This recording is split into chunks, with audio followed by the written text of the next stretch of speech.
Howdy, folks. Welcome to Mosaic Team 5, our original Starfinder campaign. I am Joe Treff, your DM this evening and most, and joining me are my friends Matt, Dan, Kara, Olive, and Ari. The Christmas attire really throws me off. It's beginning to look a lot like drift. It's April. It's April 4th, but it is snowing outside, But it is snowing so that's outside, why that's yeah. happening. We are here to play Starfinder, but before we do, a couple of quick announcements. First, we have a YouTube at Elebron RPG where we re-air every session the following Sunday, this at noon, followed by our D&D game at 4:30 p.m. Eastern Standard Time, unless I forget and put them on the same time like I did this week. Oops. You can also find us on Instagram at AlbronRPG for more in-depth photos like our starship that you can see here, and maybe a cake. I don't know. Oh no, it's cinnamon buns. Cinnamon buns. But whatever you see on our table, you can see in much greater detail at AlbronRPG. We also are going to be playing D&D tomorrow at 7 p.m. Eastern Standard Time. It is Courts of Everest, our second original D&D campaign, where there is some kind of a puzzle or encounter that is occurring. And then I think that's all the announcements that we have for this week. Nice short announcements. So it's time for this week's session of Mosaic Team 5. Boop-a, boop-a.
All right. That was a great thing to come back to. Mosaic Team 5. Last we played, you bid farewell to the Dear Spice, a Lashunta research vessel sharing the same name as your envoy Spice. You raced back to your ships, a carefree Gibbs, allowing you to rapidly learn that these were not set to self-destruct, as the pilots had not planned to be consumed by the swarm. You left with your ships, mostly damaging 3 of them, as several of you tried to leave the very narrow mouth of the cave at the same time. You dropped into the drift and made your way through the void to the drift location known as the Void Chill Shoal. Here you found the Mosaic Vivarium waiting for you, with Peep and Efi both working.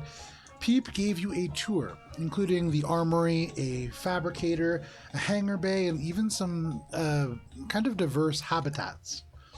Gibbs, you ditched the little Tobin who you've been carrying around. Sorry. I freed! You emancipated Tobin into a jungle biome, unleashing them there, and hopefully to a better life. You ordered some new weapons for your newly claimed vehicles, and after having them delivered, installed them and wrapped your tendon slicers in custom exteriors to disguise their optics and present a more united front. You chose, for your team colors, black and pink. Fuck yeah. Black pink! Black pink!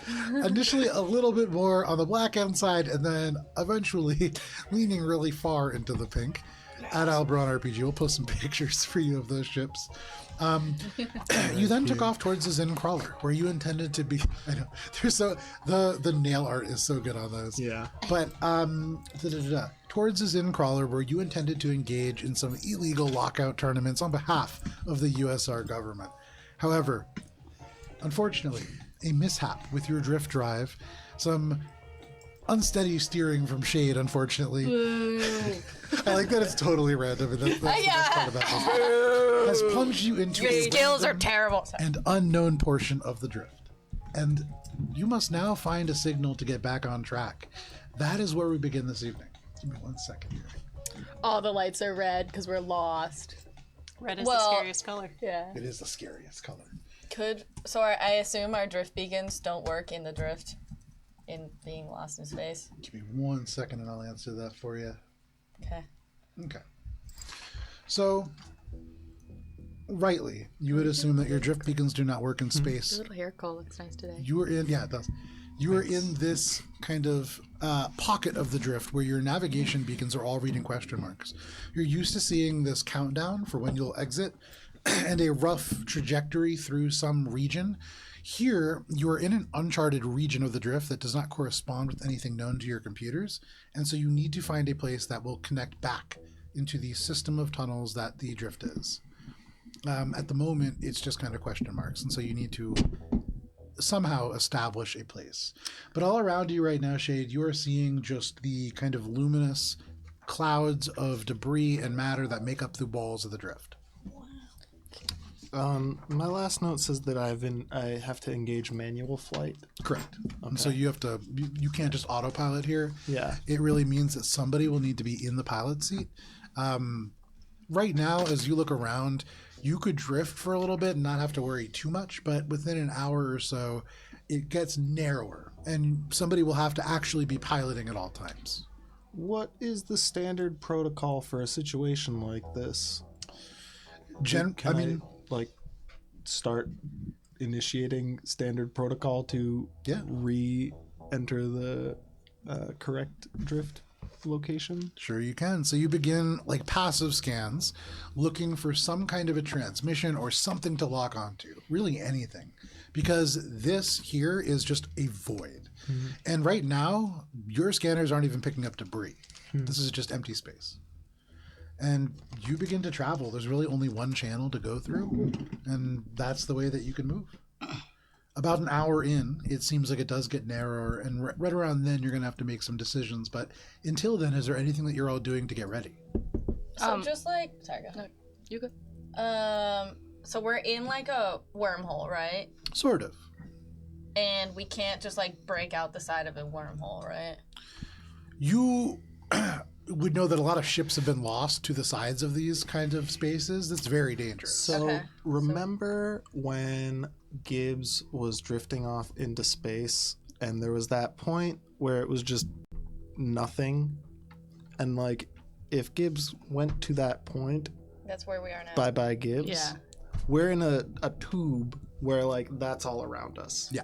So it's just like a very narrow, if we veer off at all into these areas.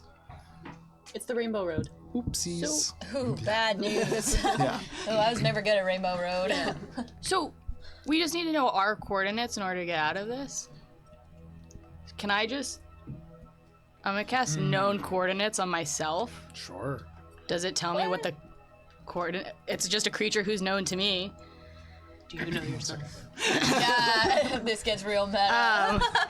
Well, actually, you're on a You're on a journey coordinate, of but it's self-discovery, got an and it's a little extra bit unknown. dimension, so I can that input... coordinate is- so You have to be on the same planetary body as you, and as you are not on a planetary body up to the size of a large planet, it probably would not work. Okay. I just remember that from the last time. That's why. Cool. No. good idea. Yeah, Yeah, just very like... good idea.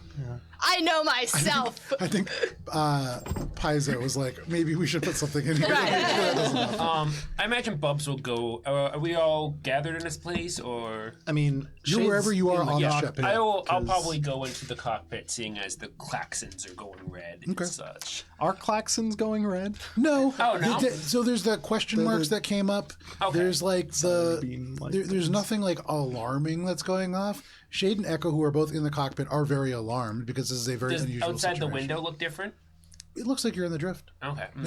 Bubs will just come in casually then. Okay. Be like, hey guys, what's going on? We've entered an anomaly in the drift and are currently off course. Oh, that doesn't sound good. It is in fact very terrible. Oh, can you guys can you guys fix it?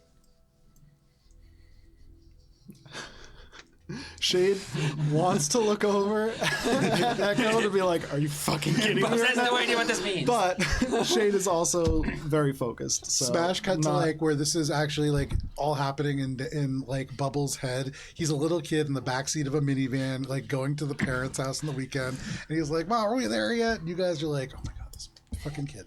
But yeah, Like I don't understand. Like it looks like we're just normally in the drift. What's wrong with this? Echo just points up at the countdown clock. And you just see question marks. And that's very unusual. You've never seen that before. Oh, that's so weird. Like, what? How do we arrive in like a question mark time? Bubs, Yeah. Shade and I are attempting to work on a solution. It is difficult to concentrate while answering your many questions. Oh, yeah. Sorry. I'll be quiet. Perhaps you should inform the others. Oh yeah, I'm good at that. I'll go do that now. And Bubs will go first to the armory. What is Spice doing? Trying to stay asleep, but now that I am fully rested, this will be the third time that you tried to wake her up, though. Babe, wake up! Oh my god, Bubbles! I'm trying to fucking sleep. Just leave me alone.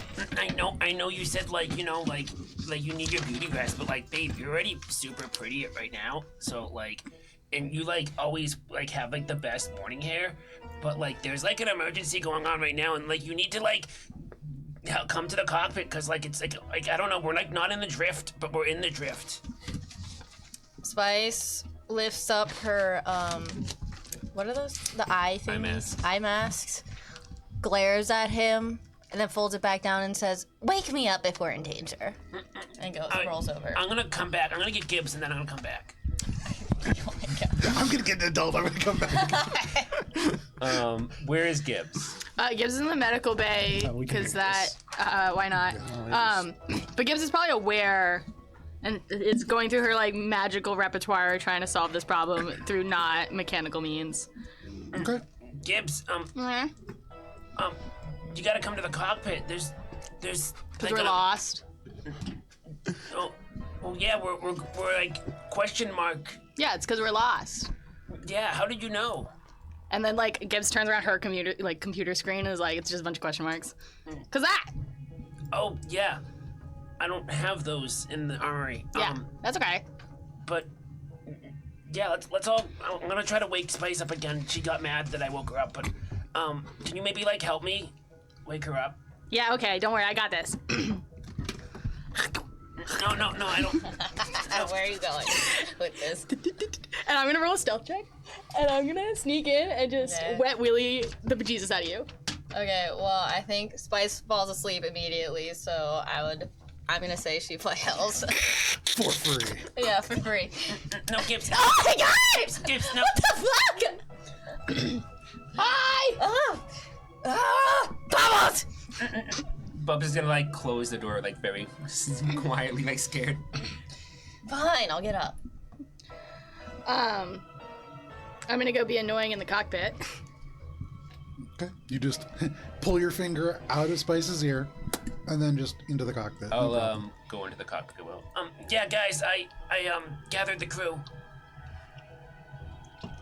Director, Yes, Echo.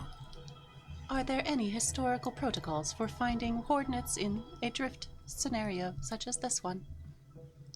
We have already begun to passively scan for any signals. The only thing that we can do is continue forward, and if there are separations and paths, look for clues as to which to follow. Any suggestions as to what clues might be helpful? Radio signals, debris, any anomalous matter. Understood. And Echo is going to monitor the scanners until it is time to pilot. Oh, put on WSRT. They have some really cool like radio. Like I mean that's what I've heard, but like you know. What is that? Well, it's kind of like like a station that like broadcasts like messages, and I heard sometimes they play like space rock and blues. That sounds annoying. No, babe, it's really cool. It's like it's like they could hark back to like an old-fashioned kind of like way of like Lame. Yeah, it is. I don't listen to music. I only listen to Draft Punk, our I band. don't remember Drift what you guys Punk? called it. Yeah, Drift Punk. Right. So, no problem. Echo, you begin to monitor the scanners. One of the things that you do notice for free is that there is almost nothing here. No real debris, no little micro bits of stone or kind of rock. I just read the first line. It's funny already. But Shade, are you piloting for the first kind of like little like edge of this? Okay. Yeah.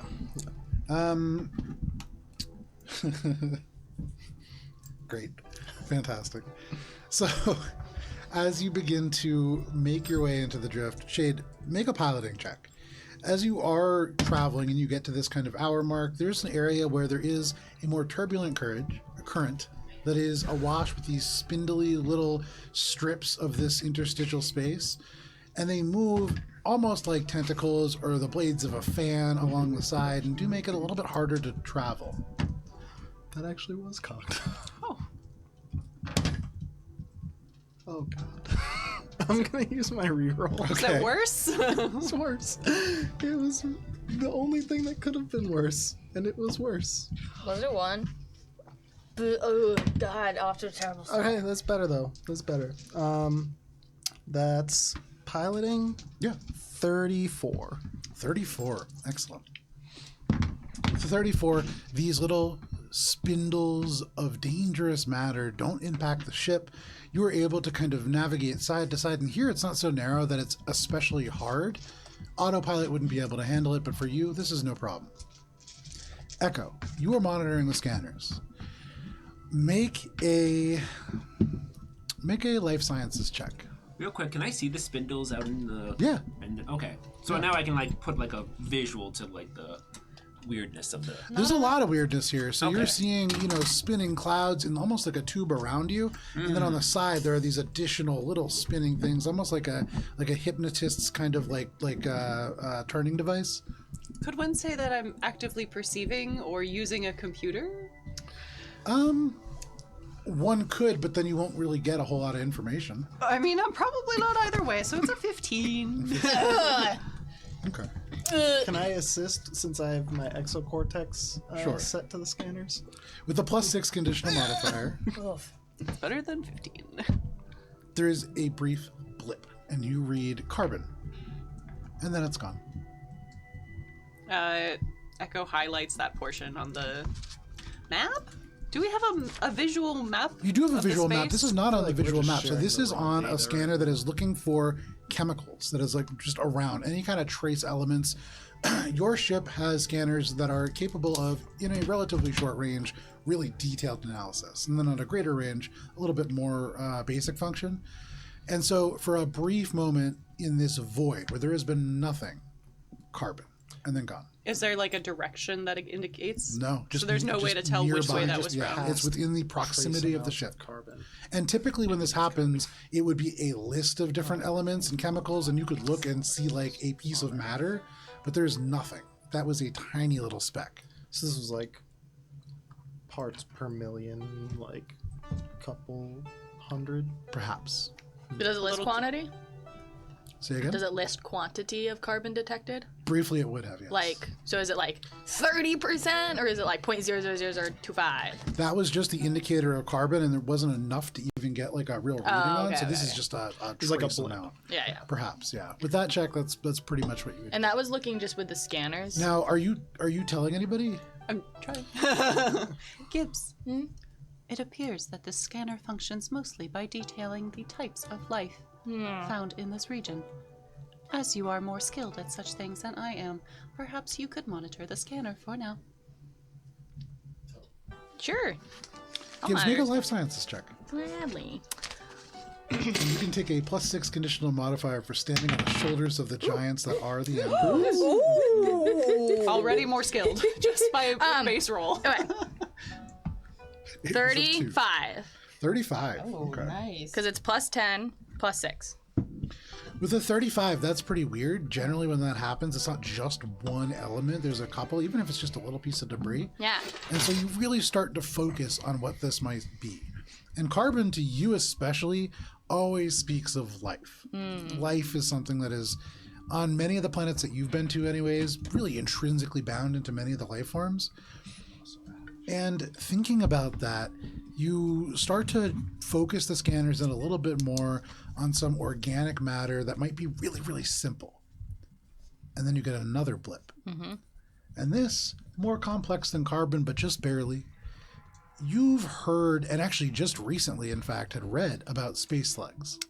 Oh. These are ghostly creatures that have these pale membranes that surround a true kind of gastropod itself. They have some quality that allow them to just pass through shields, pass through energy matter, and in certain cases pass through radiation completely unharmed. And you said 35? Yeah. The problem with these, they're very small, and 1 or 2 is not a big deal, but they do slowly leach power out of things, and eventually, typically people don't start noticing until you see your shields start to flicker a little bit, and then very quickly your shields start to drain, and then your ship begins to take damage, and they can kind of appear in swarms, and they go through shields. That's the really big problem. However, Gibbs, with a 35... Now that you're aware of this and you're beginning to put this together, you had just read logs aboard the ship about these creatures, really only in passing, but with that fresh in your mind, you configure your scanner to really look for these things. And sure enough, there is a swarm that is about like 20 minutes out that with a little bit of luck, you will be able to avoid no problem. So remember when we got those other bugs on the ship that one time? Cybersevs. Yeah. And Samads. Yep. There's 2 times we're infested. Okay, so imagine if we had a third time, but this time it's slugs, and the slugs go through the shields. Hey, Director, can you add an extra few decimal points to the power indicators? As an aesthetical choice, Gibbs, yes. No, like to indicate the thing. Like, can you read at that level? Like, if I've got 100% battery, I want it to now read like 99.0000 whatever, you know? Like, I want more, well. because like you said it goes down granularly. You can see it's just like 30 decimal places. Yeah. Like, yeah, absolutely. And do I notice that it's starting to go down or no? No, Not they're yet. 20 minutes out, right? Probably 20 minutes out, yeah. But every now and then, yeah, just almost imperceptible. It is just little bits of data at this point. You see flickers in the shield. And that would indicate that there's probably this substance not too far off. So there's probably one like hitching a ride right now, but like we're gonna go through a whole swarm of them, and that's when it's gonna be a problem. Can you gas out? Can you hide our ship in that What gas? sort of have I heard of these creatures before? Yeah, they're a pretty common phenomenon. They're not run into very often, but like people have heard of them because they cause a pretty significant amount of damage. So there are ways to avoid them in this situation, or is it sort of we have to see how large the swarm is given the relative size of our fly space? Given the size of your fly space and given Gibbs' accurate scanning, with a pretty decent pilot, not even a pretty decent, with a pretty relatively easy piloting check, you could probably just avoid it. Really? However, generally speaking, there is a stop and burn protocol that people would take where they stop and would just eliminate this, and it takes time. Just do like a flip and burn. You can do that too. In general, that's not recommended because They can latch on and seep power. make a life sciences check. I would say Gibbs has heard. Can I take it from like a physical sciences in the way that they affect I would say without the even a ship? check, Gibbs, as part of what Gibbs knows, is that there are many tails that, like, when you flip around because they can pass through light and radiation, they get sucked up into your ship. Kind of like, like the fish in the Amazon. Yeah. So people have this like idea about it. That's not accurate. You could do it that way. You don't have any real control over it. If you have weapons, those are far easier. Okay. But typically fire damage is something that will work on them. Okay. Maybe we could like shoot in front of us, and then we can just pass through it, and it'll clear the Could ship. we alter our course such that, like, does it seem like, I guess, you just get a blip, right? But I know where it is in 20 minutes too, and I know that there's some Is on it us now. moving? It gives you squint, and you're just looking at data. But based on the data that you're looking at, it does look like it shifts here and there. It's not like spinning rapidly around, but it is not a static object either. What I would say is, when you get to that point, you can redirect. That's the piloting check, and so you make that check. You can plot a course, and in theory, execute it in such a way that you can just completely avoid these. Okay. You can also be more proactive. You can shoot at them. It's up to you. Maybe we lower our energy consumption preemptively and make ourselves less tasty to the space slugs. Fire damage sounds like they wouldn't like that. Yeah. So how do we light this ship on fire? Why would we light our ship on fire? Just on the outside. We should Do not think that is a wise avoid decision. engaging with them in our current situation, not knowing where we are within the drift. Okay. First, if that option fails, though, let's have a backup plan. If that option fails, then we will engage in whatever defensive mechanisms we Captain, need to. do you want me to stand by on the gunnery ship? Yes. Can there be 2 gunners? Not The- on our ship. I mean, you guys could lap up. It won't help. In fact, it might even hinder. We have one gun. Yeah. You can have as many gunners as you have guns, and we only have one. I mean, Motherfuck. technically, I'll could allow be you to have also- as many gunners as you want, but only one of them gets But to do anything. Okay. we still have the tendon slicers as well. Also true. I can't get out there. But that's just more targets that it could pick off, and I Right. don't think we want to expose want- ourselves that well. I don't think we should expose our tendon slicers to space slugs. I don't want one of our precious new babies to get We will eaten. try to are avoid currently engaging outside. at all. That's true. And that's really where the challenge in the piloting check will come from. It's if it was just the directive 0 and you, no problem. It's one ship and you can make it around an obstacle.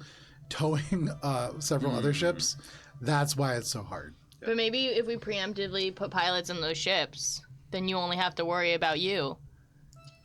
And we, it's a lot easier of a target, but it might be easier to swerve because it's a smaller ship.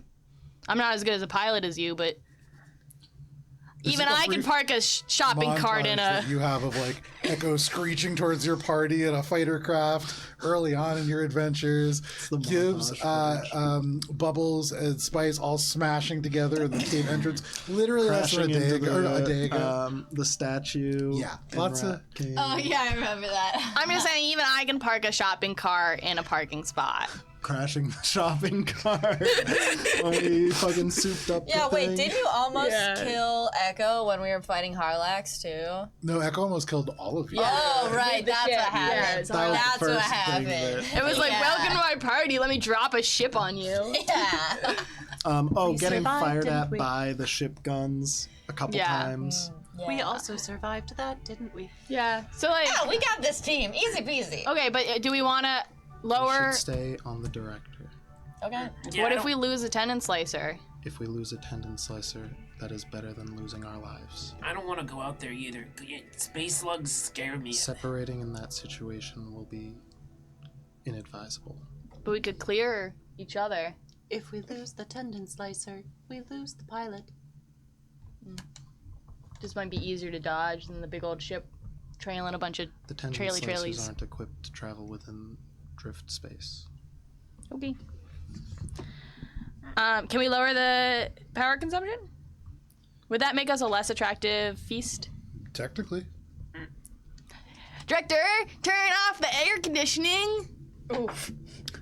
Very well, Gibbs. Non-critical systems. As a reminder, the vacuum of space is near 0. Yeah. So we still need the heater, but not I the would air. recommend keeping environmental conditions on. Director maintains standard functions. Very well. Guys, I'm still like kind of confused about this. Like, is there like no drift beacons? Can you search for other drift beacons? We are currently in an anomaly within the drift. To activate a drift beacon, you also must maintain active coordinates between 2 points, the point of origin and the point of destination. We are currently lost, which means we have no point of origin. Even with our point of destination, we would be unable to travel via drift beacon. Oh, okay. Awesome explanation. of Yeah, that space was travel. good. Wow. It is almost as if I live and pilot for a living. Oh. Bubs is just gonna nod his head. Yep, that With makes that sense. note, I send the first one again. Is the note Bubs is cool, chill. So are we not doing anything to prepare for? Even though we have 20 minutes to prepare, we are not. We are just the only thing we're doing to Got prepare 5 minutes is to prepare. right is moving Bubs to the gunner seat, and that's all we're doing because we're not disabling. No, We're not- we are changing course to avoid the swarm. If the swarm becomes too close, I suggest a flip and burn. Flip and burn. How are you flip and burn with the tendon slicers attached? That is a fair point. Like our maneuverability is limited. Bubs is gonna So- run to the gunner's seat. Okay. If we are to flip and burn, theoretically, the tendon slicers will not follow, Right. as we will not have changed position. All right, Spice is gonna sit in the captain's Director. seat. With Yes, the I- tendon slicers slaved to the ship, if we were to execute a flip and burn maneuver, Would they follow and flip behind us, or would they stay in place? They would follow Echo, but my ability to maintain 5 individually moving bodies within the drift is limited. It would require a feat of piloting of a substantial degree. DC 40 check. Thus, a backup plan. Right. So can we turn down the life systems, like the non-critical systems? Like these things can go through the shield, so why put power on the shields? You know? Why make ourselves okay. Like I'm just saying we're not doing anything except moving buffs to the gunner seat. I see your train Like- of thought. Standard systems are left online. However, non-critical functions such as music, the garden, entertainment sphere, The armory sanitation. lights, sanitation will remain online for certain systems. Active vacuuming and dusting will not. Cool. Can we set to low power mode, Director? Doing so now. Cool. And all around you, the lights go down. The lights that typically would indicate the director's presence go into this really low blue, and that is really your emergency light, less red and more blue. But yeah, no problem. You are in low power mode. Similar to what you did coming into Siren, actually. And then when we get close, can I do I know if these things use their sight or do they use like? No, almost certainly they don't. They're too Okay. simple of creatures to do that. Cool. Then never mind. I do nothing. Shade, as this closes in, are you going to make a piloting check to attempt to avoid these things? Yes. Go ahead and make your piloting check. All right, literally all of our lives depend on you. Help. If you This is how. As this is happening, This Bubs is the help. Bubs is just going to just real quick. Director, turn on targeting systems. Doing so now. And you can see the heads-up display in front of you, Bubbles, becomes alive, and there are thousands of targets. They're all quite small. What are you looking for?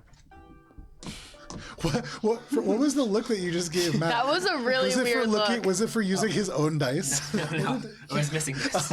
My own dice. I thought you were offended that Matt took his dice back from I you. was a little bit. Because he's taken it before. One time he put it on back on his thing, and I took it back without him noticing. It's his dice. Yeah, 27. With a 27. Nice.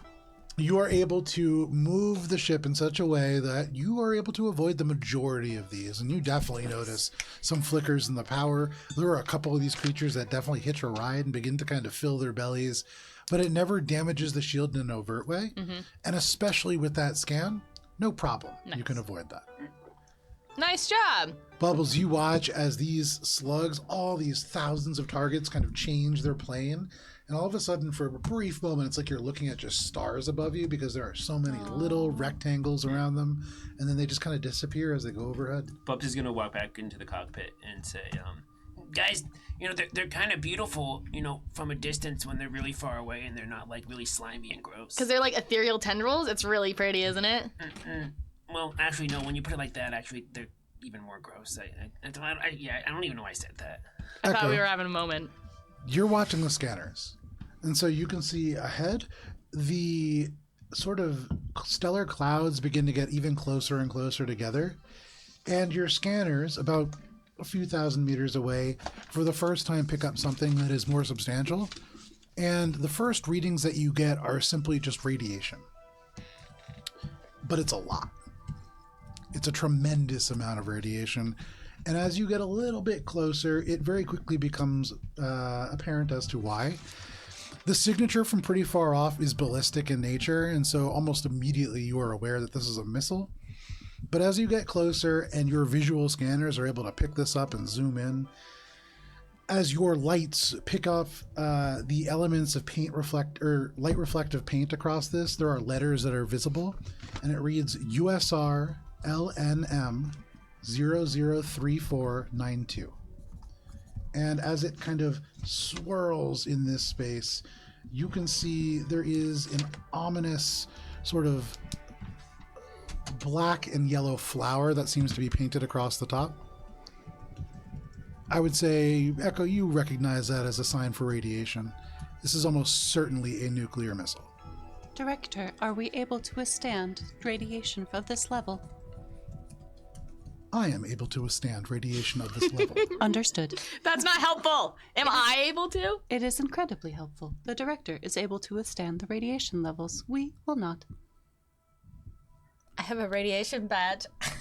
Stay in the director. Well, obviously, director Are is we your... able to circumnavigate the radiation cloud? It would be difficult to do so. But not impossible. Nothing is impossible, Echo. Director, that is perhaps not helpful. It is physically possible to move the Directive Zero in such a way that all radiation will be avoided. With 5 ships currently trailing, it is incredibly unlikely that this will be accomplished.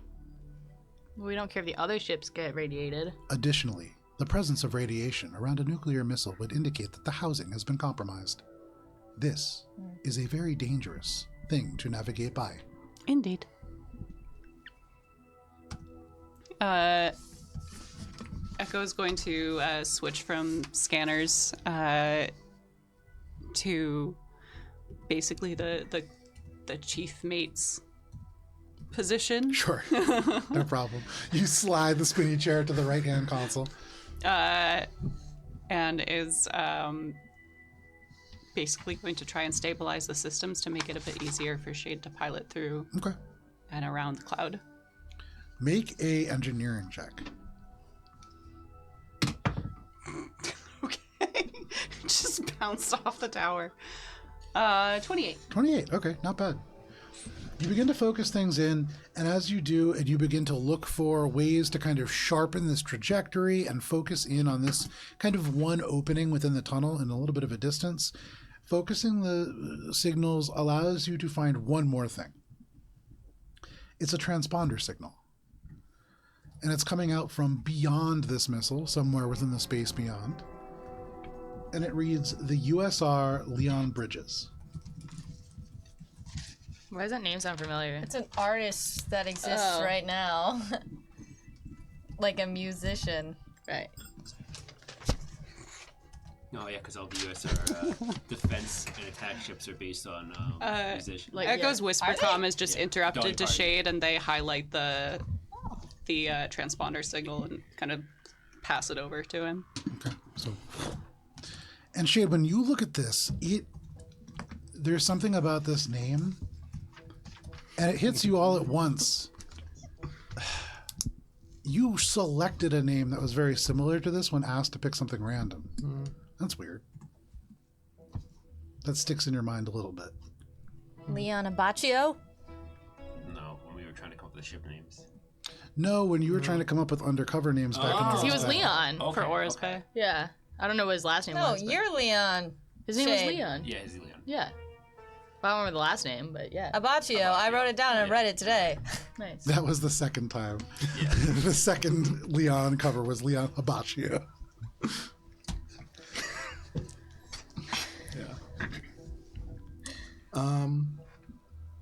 Is that so? Is the transponder ahead? It's beyond this missile. How far out is it? Far. Okay. Probably another hour away. Okay. Bub's just gonna just. I pop. recommend circumnavigating the radiation cloud and following the transponder. Director, plot the ideal course for avoiding as much radiation as possible. I'm doing so now. And you can see this just kind of lights up. And it's a pretty irregular path that goes on what would be kind of like the bottom of this tunnel based on how you're oriented right now. I'm gonna be honest, guys. I really don't really know what the drift is. I mean, I know what it does, and I don't know. I've always heard Steele used to always say the drift is a second of space that's a side of space. I don't even know what that means. The drift. The drift is a separate section of space that is not normally visible to human eyes. The drift is as if you are entering a corridor. You are living in a space in an apartment. To travel to another apartment quickly, you have 2 options. You can leave the building via your window and then go back around and take a very long time and crawl through the walls as you normally would on the outside. Or you can take the hallway. But what I don't get is, seems like based on your metaphor, like other people's hallways or apartments or whatever are colliding into our apartments and hallways. It's like, why is this ship here? Like, why is... Bubbles. The only thing that you need to know right now is that we are in a very dire situation. Okay. I need to focus. You can see Bubs like kind of like sweating and getting nervous. Yeah, and you can see. I mean, I would say Bubbles, Steel has probably shown you this symbol before. Yeah. This is associated with all kinds of movie tropes and things, and they're never good. Yeah. You should put this on, and I hand you your spacesuit, and Gibbs starts putting on their fishbowl. Okay. Oh no, I already have it. My Oh. armor is a spaceship. Cool. Okay. I'll put mine on. No. Gibbs. You all gear up on the indoors. No problem. Crew should monitor any radiation equipment. Do we have If radiation you have levels? a radiation badge attached to you, you should be able to tell. Do we all have one? I know. Me and Bubbles do. You crafted one, Kits. I think there's 3 currently. I don't know who has them. Oh. I have one. Spice has one. Okay. All right, that's 3. Well, I'm resistant to radiation. Hey. No, you're not. Are you? I have I think so. +2. You have I'm plus resistant to two. the effects of radiation, but not radiation itself. Yeah, you, so like you, the, get a, the you get a bonus to yeah. which Means you Because I'm can a get wastelander. irradiated. right. Yeah, cool. Because I grew up in a wasteland. That's Shade. sick. As Echo plots this kind of course and really focuses the systems in, the director helps you out by providing navigations. Go ahead and make a piloting check. Take a +6 conditional modifier to it.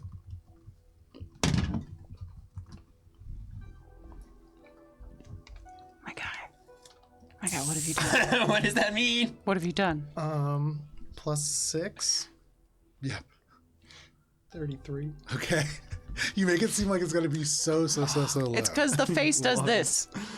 It was pretty low. It's the math finder face. It's doing all the math. Yeah, it's hard. You begin to descend down across this tunnel, seeing the plane of what is essentially a massive radiation swarm rise above you, and you begin to hug this very narrow trajectory. And you keep the elements of starships to you, and little things begin to ping off, and you recognize that there is debris here around this missile. The debris itself not irradiated, and so you're not taking any real damage from that. But as you do move, you do take a little damage on your shields from the debris. You only take 9 points of damage. Very, very small. And you make it primarily around this thing. I would say, Shade, with that check, as you are going and you look up, you can see it reads across it in very small font, USR Operator 2, Light Nuclear Missile. And you pass it. Operator 2. And it passes behind. Can I ask a question? Yeah. Does that seem like a recent, like, is this a recent missile, or like, is this like just like a missile like suspended in space from like? Make a history check. Is Or this make been, a, like, sorry, culture check. Is this trash or is this recent? Make a culture check. Hey, another 19. 2 rolls and both of them were 19s, different dice. Cultures Yeah. plus 16, so There's that's no ship. It's just the. Just a missile. 25. 25. Yeah. With a 25, hard to tell. You don't have a lot of experience with nuclear missiles. Only in the bathroom. Growing up in the trap of the dump. But, I mean, you haven't heard of them used very often. I mean, it's a weapon of mass destruction, first of all. Second of all, they are used in ship-to-ship combat from time to time, but there hasn't been a war since the Vesk War. They were used in the Vesk War. That was the last time that they were kind of You commonly think this is used. Vesky? Would a ship like the. Does the Leon Bridges have from the transponder like ship class or anything? No, however, to Bubbles' point, Bubbles pointed out something that I have not explicitly said, but Bubbles has figured out. There is a naming convention to all of the ships, and it's not just attack and defense ships. Very specifically, carriers have 20th century entertainer names. Right. And so you'd imagine this is a carrier, which is typically a large ship. Right? I think Dan would know that. I don't think Bubs Yeah, would fair, guess that. fair. Carriers as in like shipments of stuff? So As in similar to what the Void Eater is. Yeah. Like something that carries squadrons of Like I fighters. said, the dog part and aircraft remember I said carriers, that? but Yeah. So like fighting ships. Yeah. fighting fighting like Okay. the ship where all the other little fighting ships hang out. Okay. It's the mama ship. Yeah, it's the mama It's the ship. mothership. Okay. Yeah. The mothership. What am I And calling fun fact, airports So are Shade would named know after that movie based stars like on the the- Bill Murray. Yeah. So this is a ship that would totally be capable of not only housing one of these, but also presumably firing Correct. one of these, right? Correct. Okay. Size-wise, absolutely. Okay. I would say you don't know like the armaments necessarily of USR ships, but Does this look like modern? make an engineering ammunition? check. You see Gibbs looking at it, tongue kind of sticking out. Not a lot coming to Gibbs's mind here. D20. But thinking about it from an Here, engineering you want aspect, this one's it might be a rolled little well bit for me. different. Got it. All right. Thank you for following along Almost D&D. Oh, that's not. And as hello, good. Dan and Nort and everybody else who's here. Appreciate you. Diz. We're currently lost in space. Yeah. 30. 30. Dope. With a 30, you look at this just for a brief moment as it passes overhead. A Operator 2. You have heard of Operator missiles.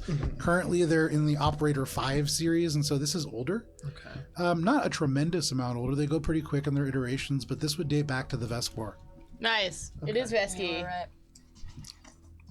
This munition seems to have come from sometime around the Vesk War. Yes. Damn. Nice. Well, weird that's here. Nobody's been in this hole for a long time. Or they have been and they just never made it out. Ew. Yeah. And Echo, as you pass by that and you're kind of focusing the scanners ahead, you see this tunnel stays pretty narrow, but about an hour ahead, it really opens up, and there is a massive debris field there. And that is where this transponder is coming from. It appears as if the USR Leon Bridges was either destroyed or left stranded in a debris field approximately 1 hour's travel time ahead. The tunnel gets progressively narrower and then widens, but is filled with a debris field. Well, at least if it's old snooze, then there's no risk of like living people we gotta rescue. There's no moral choice here. You just drive on past, right? Don't you guys think it's weird though that like it's from the past? Like it's like I don't know. It's some weird time stuff. Yo.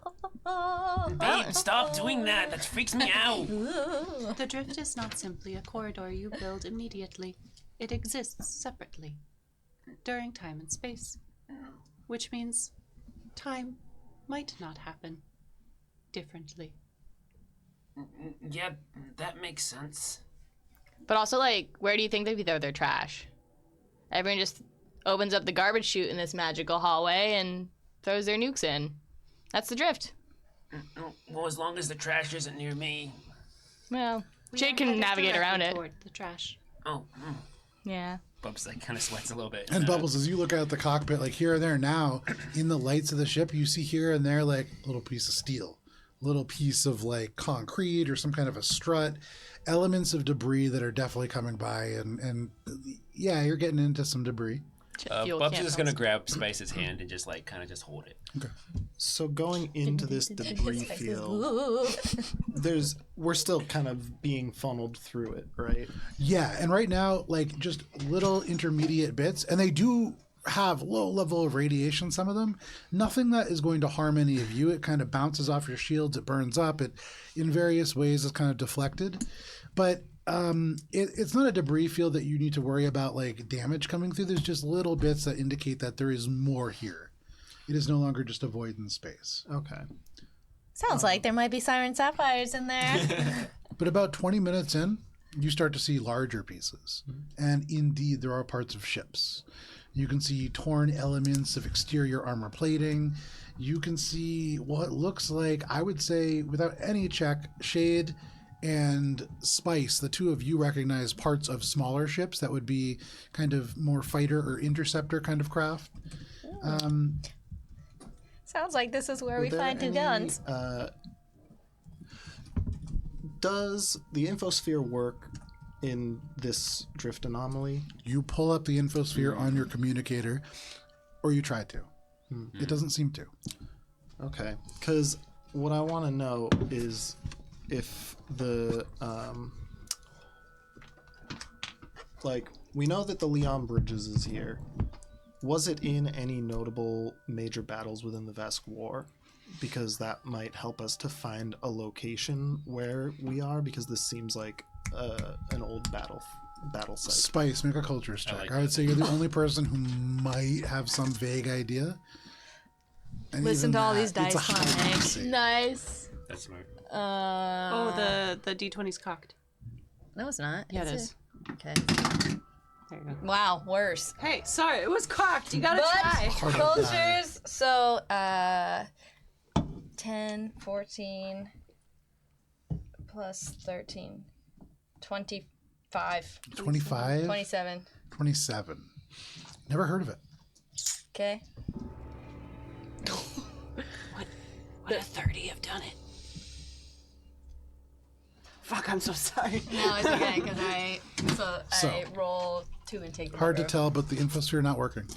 But this looks like it's a battlefield, right? There was a large battle that happened here. I can infer that based on the fact that I see all this debris and wreckage from the smaller fighter ships. As you get even closer with Echo's scans, you can see there is a large mass that would be about the size of a battleship, maybe a little smaller. There is a lot of other debris, and so yes, it seems like you are coming upon a battlefield of some kind. Can I do a perception check to see if I can find any useful Yeah, make a ship perception check. guns? So Spice is looking out the window, being like, I know, we need more guns for the Directive Zero and our tendon slicers. Sure.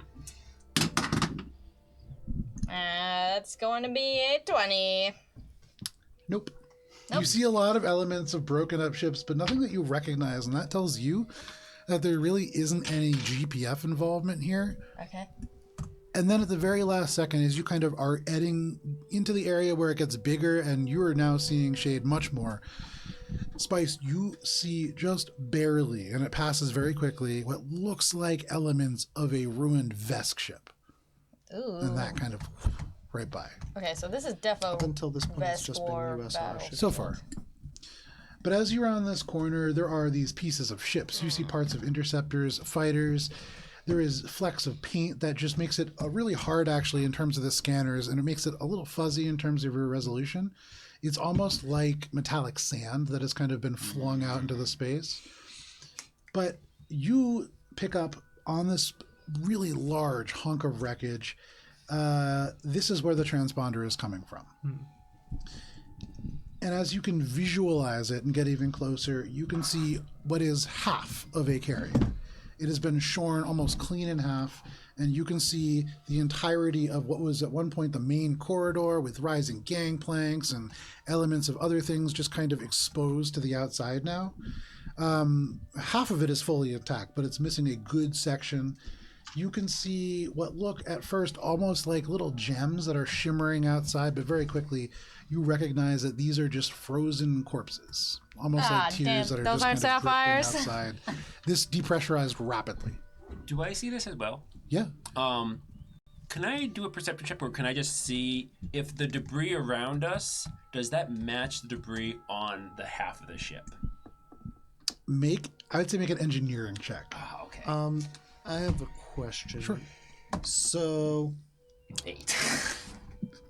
Maybe. What could have done, like, completely shear a ship of this size in half? Because I'm thinking of just recently on the Make a physical the sciences check. Blastoise, but also It's not a Blastoise. It is a swarm annihilator. It's a beetle, not a... yes, but Call it a Blastoise. yes, In my head is a that thing. I heard turtle I'm too. thinking of that as something like, would that be capable? Or No. more specifically, is there something within the Vesk military Make a structure physical that I would sciences know? check. You don't know a lot about the Vesk military structure. Most people don't know a lot about the Vesk military structure. good The Spice. Can I do a culture test? You certainly can. That's 35. 35. And you can take, I would say, you can take a +6 conditional modifier to this check, Spice. 35. With a 35, there are a couple of things. You've heard that the Vesk have tested out all kinds of different really high-tech weapons derived from the various subjugated races that they have within the Veskarium proper. And so, nuclear weapons, really more USR kind of thing. Right. They had some things based in bioorganics, and this looks very cleanly kind of shorn. Not that. I would say with a 35, nothing is coming to mind with one exception, but this isn't something that the Vesk were known for. Early on in your adventures, you had gone to a place that was known as Waystation El Paso, and that place no longer exists. And the last time that you saw destruction this clean was a nanite weapon. Damn. That definitely kind of, pings on your mind. Something of that nature would do this kind of damage. But, I mean, hard to tell. This is... A nuclear weapon would do much more irregular damage than this. What was your check, Spice? It was much less than 35. You don't even know that. Yeah. Until I say, Yeah, that was embarrassing. But Spice, I will say that you are aware of the fact that they were developing all kinds of weapons, as one does over the course of a war. And if you had been paying closer attention, you might have even been listening to what those were. I think Spice probably still has like her eye patch still halfway down her eyes. Yeah. there's nothing within the USR or VESC armaments that would be capable of producing such a devastating blow to such a large craft. The only explanation that I can think of is nanite weaponry similar to Waste Station El Paso. Do we know where that Farron got his nanite weapon? No. No, but I remember Red from the casino also had one as well. He had that like spider thing. What Little happened scarab. to that? We destroyed it. Okay. I don't like those nanite things. They kind of freak me out. Everything freaks you out, but Well, it's a big, scary galaxy out there, Gibbs. Maybe you should be freaked out some more. No. I think I'm the scariest thing in the galaxy. But Damn straight. nanites. Who, if it wasn't USR and it wasn't VASC, who had the nanites? Not GPF, right? You guys didn't have nanites. You know anything about nanites? I was a mere private or whatever the lowest rank So like, was. who's doing the nanite thing? What? It may not be a who. Okay, what's? We haven't figured that out, right? During Echo's corporate espionage days, did Echo encounter anything similar to nanite technology in anyone's development? That's beyond, that's cutting edge. Don't we know that the VESC war was ended and a truce was hastily formed as a result of some mysterious occurrence that may or may not have had something to do with nanite technology? Yeah, that was my role from Gibbs on the Yeah. last episode. Correct. You know that they just kind of stopped. Like this war machine that was the Vescarium withdrew. And that was quite odd. I remember But having you shoot. why would someone? If someone had access to nanites, why would they why would they just sit in silence and filter them through probably the shitty black market, which was, I assume, how Theron got them, and probably Red as well. Like, why would they not be a global superpower if you had a weapon that big? Why would you not announce yourself? Maybe it's hard to get them. Maybe, I don't know, maybe they're only localized in a certain area of space. Perhaps it is easier to operate without announcing your presence. Do nanites have regulations? Like, This Are is they something that's new illegal? enough that they're not illegal because like They're relatively unknown. most people who write laws do not know of their Right. existence. Most people, period, do not know of their existence. And so, I mean, you guys using them on the way station El Paso is how most people know of nanites. Oh shit. so maybe that missing piece is whoever got the nanites. It seems as though the common thread is that the nanites have been in the hand of criminal organizations, particularly some who have been connected to the carbon cartel. Like, who do you consider criminal and who do you consider good? Red and Theron, I mean, we're small-time criminals, like, by I the did book. also just say But connections. who's on the other side of that? Who are the good Connections people? to the Us. carbon cartel. Yeah, those guys seem bad. I also suspect that it may go beyond that and tie in further with the ultimate aims of both the GPF and the USR. Right, so there's no good guys. Something of this destructive capability is going to be interesting to all parties involved, both GPF, USR, and the VESC. Don't worry, babe, we're the good guys. Are we? Are we? We're small-time good guys. I feel like everybody's a bad guy. Yeah, but so what you're saying, Shade, is that possibly no one really knows about these besides just the criminals. And the USR and the VESC who stopped a war potentially because of them. So they know about them, but they're not going to share that. What I'm saying is that, good or evil, this is a heavily devastating power that is largely unknown even to the major powers in the galaxy currently. That would be something that should be cause for alarm for everyone. Can we fly a little closer? I'm curious. It ate a whole way station. Why did it only eat half a ship? What stopped the nanites from eating the other half of the ship? That is very different. Did they burn out? Did they... Yeah. Can I squint? Ooh, with my binoculars. So you look over as +2 Gibbs to your looks out, perception shoot checks. the binoculars against the viewport, and the steam from the breath. And the Gibbs. director says, Gibbs, Huh? if you would like a closer look, you may all choose to board the craft. However, we could also fly around and bypass this completely. I don't know that I want to board the craft that's got potential live nanites on it. Director, do you think there's siren sapphires on the ship? There is no reason to suspect that there are siren sapphires aboard this abandoned USR ship. All right. I don't know, maybe we can, I don't want to go there with the ship, Gibbs, but I don't know, maybe we could, launch an object and see if there's, any nanites that will attack it or something. I love There are that. technological objects and power supplies active aboard this craft. Are there life signs? No. Thanks. Is it the fore or aft part of the ship? Which part? And the part that's still intact. This is the starboard side. So it was Oh, so it's like... Oh yeah. And so right now So it's we're like- looking, and as you Yeah, get we get closer- one side of guns. yes, you can see the entire central hallway, the interior Yeah. of it. And so you're seeing the catwalks and the various decks. We get You a can see nice into, long rooms. section. Yeah, I mean there are rooms that are fully exposed. You can see what looks like a briefing room that is exposed to the light that you could enter into, because half of the ship is missing. I like the Bub's idea of seeing if there's active nanites by basically I want to poke the anthill with a stick. Okay. Can Not I? a terrible idea. We'll do it from a distance, and we've got. What are we I said gonna it was launch? not a terrible idea. Oh, nice! I thought you said it is. Great. You just assumed. Yeah. Can we? Can I catapult something off the top of the ship?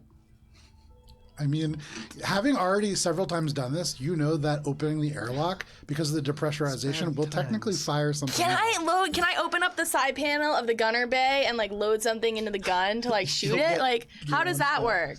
It's a laser gun. It's a laser. But what you're asking and what you can do is you could put something in the airlock. Yeah. You can leave. Right. And then you open the airlock to the outside, and when it depressurizes, it'll get pulled out into space. I go get our couch. What? And I start loading it into the airlock. We'll never have guests. Snap everything. Would So- Gibbs be able to even move that couch? It's tough. If Gibbs is doing it alone, you hear Gibbs scraping. Oh, my back! I probably have. Nice. Gibbs, do not send the couch into the airlock. Why? Good stop. I pick up the chair. What do you suggest then, Bubbles, please Shade? assist Gibbs with finding an object of appropriate mass, Oh, okay. preferably something technological and made of metal. Okay. I have a chem analyzer and a couple other devices like that. Yeah. Would I be able to configure one of those to basically send out bag. a ping or something that would allow us to kind of? If you attached it to a drone of some kind, you could do that. Oh, we have a drone. Oh, Don't we have we still have the Roomba, right? Wait, can we just use the If gun? you really wanted, You're gonna I mean, throw you could take your your Roomba with ship the- vacuum Yeah, I out hate that. and just yeet it No, across. that's where the garden is. No, But yes, that's I mean, the in different theory, thing. you could do that. You have that. Oh, you're talking about You an have actual the drone. universal grinder robot. and you also the riot. We have the riot robot. That's who I was you have the thinking of. rioter as well. Oh, which we would makes have a more camera on sense. it too. Can we show the Then we rioter? would lose it. Yeah, but for the good of science. I have scanner enhanced camera I found today on my inventory. Dope. I think that was your eyes, wasn't it? No, those are very different. That's an I'm on augmentation, board my for guy. that. Okay. Poking the anthill with the stick. The stick is the rioter? No. Fine. That is too valuable. That's like saying, let's just. What? We've never toss it. fucking used it. It's the defenses for our ship. When has it not. ever come up? Yeah, it's it could literally be never different. come up. If a robber came in, it would be You know, better to have a robbers riot are always than people nothing. that you know. That's It's true. keeping Every time I do your laundry, I steal your Squeak change. Safe, okay? Oh, so Squeak? It's for the peace of mind knowing that Squeak isn't alone on the ship, defenseless. Fine. Don't roll that I out. vote for doing it just for moving the scene forward. All right. I Firing out of the airlock. roll. Fucking my gurney has got like some bullshit on it, right? Some like little technological Oh, yeah, doodads. yeah. It has like little scanners and things like that. Great. I roll my gurney into the med bay. I Okay. attach your fucking camera. Okay. I put on the proximity helmet that I've got, and I duct tape them all together with ion Have you tape. ever seen Twister? No. Or not Twister. Yes. What is this? The Storm Chaser movie where they take that thing and they like put it on the back of a pickup truck and it gets pulled? Yeah. I feel like that's what you're trying to do, They're basically. making a new one called Amazing. Twisters. Of course. Right. So, yes, make an engineering check, Gibbs. Is anybody helping Gibbs put this together? Yes. I'm Okay. Spice focusing is on adhering. piloting That's this. good. We're focused on not dying. Okay. So with Bubbles and Spice's help, make an engineering check with a +2 conditional modifier. Only two? What? I feel like that's pretty. I mean, with your, My getting the engineering's skill not sets. good. Yeah, no. Yeah, this is The engineers we're are. just- Wow, that's the third one. I feel like good. I don't know why. I swear it's different dice So each like time. baseline 21. So my engineering is only +5 because I'm not an engineering baby. So that brings me up to a 24. No. So- no. Oh, +2 is 26. Okay, with the 26, you take this helmet and you take some duct tape, and that's all you use to really make this thing. But duct tape, it works in space. Yep. It doesn't not work just because there's no air. And the camera. And the camera, you take this thing and you just tape a bunch of scanners to a gurney, and at the end of the day, that's what you have. But it will do the job that you're trying to do, which is collide it with the space station.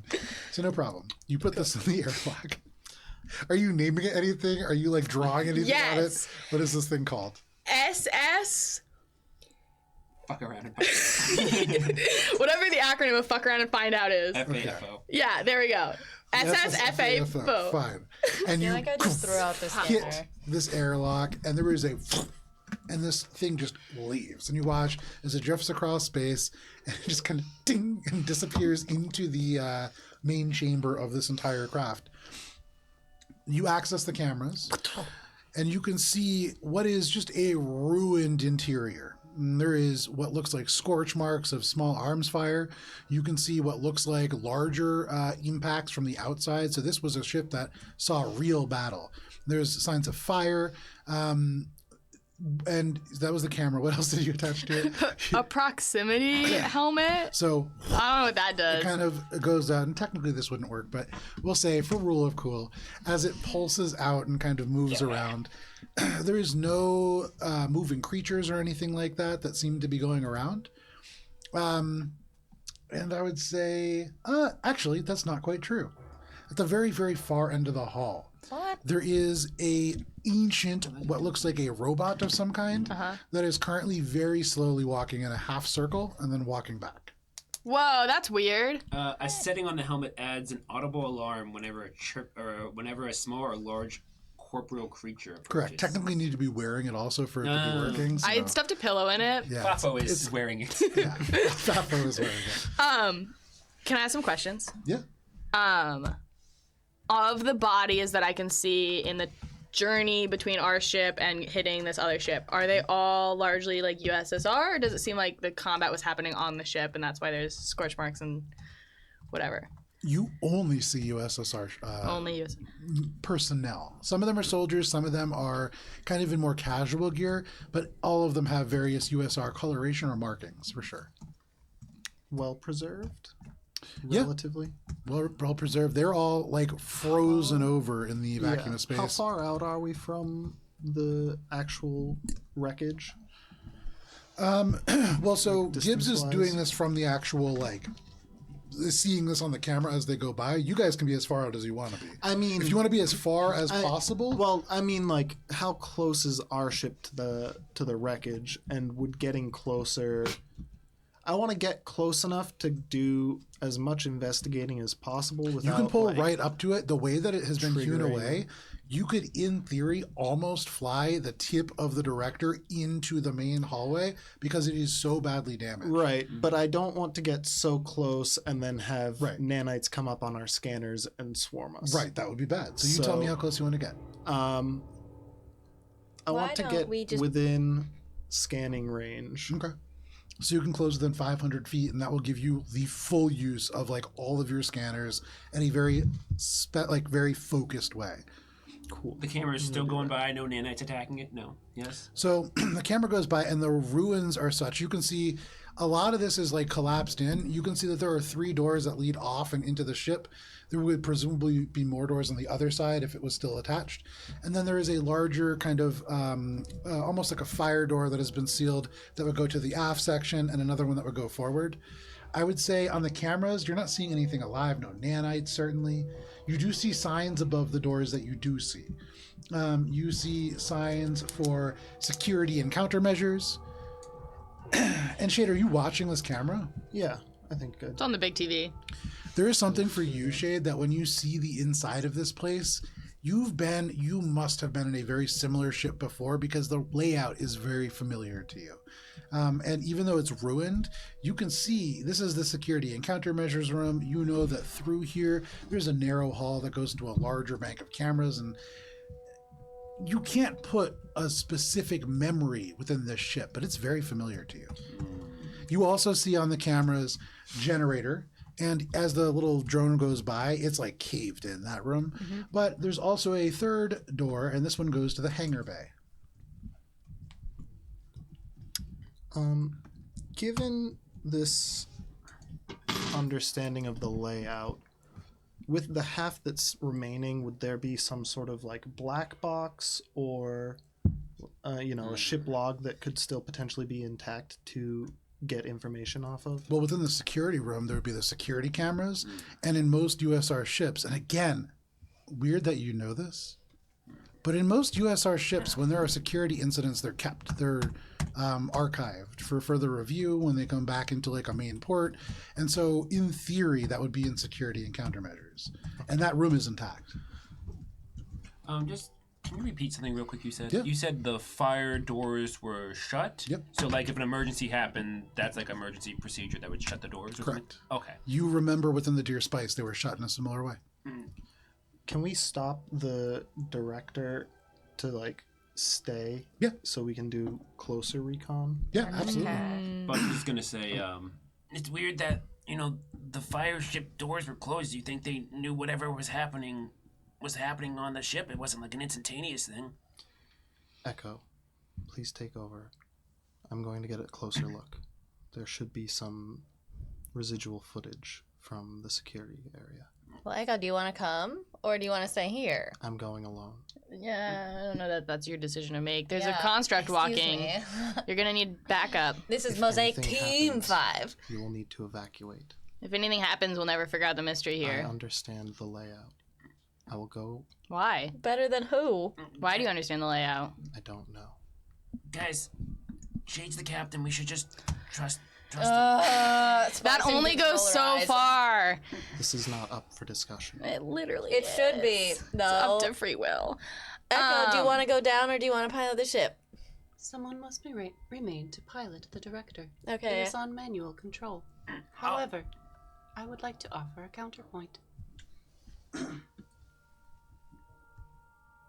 We do have operative mode.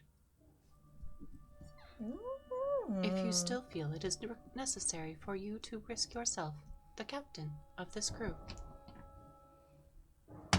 Furthermore, the director says, as an additional point, I am fully capable of staying stationary by myself. But didn't you say earlier that someone always needs to be piloting? As long as you're traveling moving, through. yeah. But if you're just but going if to we're park the ship, you know, okay, you can- gotcha. Can I ask you a question about what I see on the cameras? Yeah. So I remember session 1, I poured my bottle down to try and stop the nanites. Correct. So I got like really close. Yep. The half-eaten marks, do those look like active, like frozen nanites, or is it just like scarred? Gibbs, you're seeing no signs of nanites in here. Does it look like it had been gobbled by nanites? No signs of nanites in here. So maybe that was a very So am I thinking that my theory is wrong and that half of the ship that's there is different? No idea. Oh, okay. Can we go back to Echo's comment to Shade? Yeah. I need to go alone. But I do recognize the inherent danger of that. Yes, Captain. We do not all need to go. All right, bye, bitch. Go down. Spice, come on. Those could be your last words to him. Rip. He dies. Yeah. Proprietor. There's a construct in the hallway. You might encounter resistance. I will maintain contact the entire time and go quickly. Can you turn on operative mode? Can I? No. You need to be an operative. I can like live stream my Yeah. exocortex. Cool. Yeah. It's not. It doesn't have anywhere near the same capabilities as operative. It's mode basically does. just like, You're a kid with an iPad. guys. Yeah, exactly. That's literally what Hey, it is. it's Shade. Except it's my eye. Coming to you live. If you are to leave the ship and the crew remain here, we will be without a captain. You should transfer captaincy. Temporarily. In the event of my absence.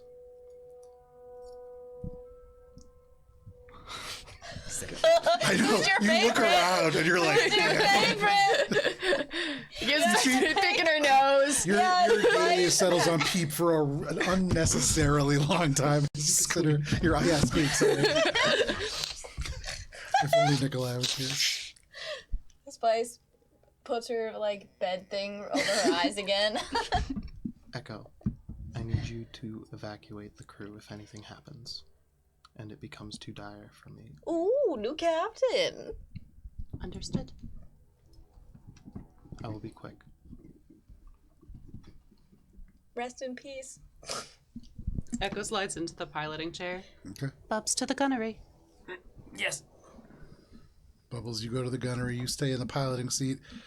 Where? So, are you just walking out there? No. I'm gonna get into one of the tendon slicers, fly it over to try and land somewhere like close to the security Okay. area, so that I can basically like land there, get within range to get the data, and then vamos. Okay. No problem. You get closer, and you can see there are 3 places that you could really, in theory, enter into. Only one of them is big enough that, like, you could almost get the tendon slicer into. And this is the one that is closest, actually, to the kind of security and countermeasures room. In the main corridor that is almost entirely exposed here, you could land somewhere in there. That is, however, where this little construct is. Yeah. It's a humanoid construct. It's about your height, maybe a little bit shorter, and it's currently just kind of walking in a half circle and then turning around and walking back. But yeah. Does it look like a recognizable model of? Is it like an SRO? Or? Make an engineering check.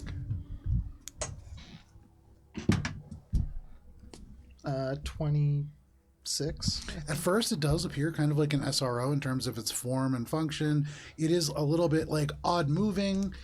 And then you recognize that it's not. It's just a pretty simple rudimentary robot, the kind that would be used to perform very simple functions aboard a starship.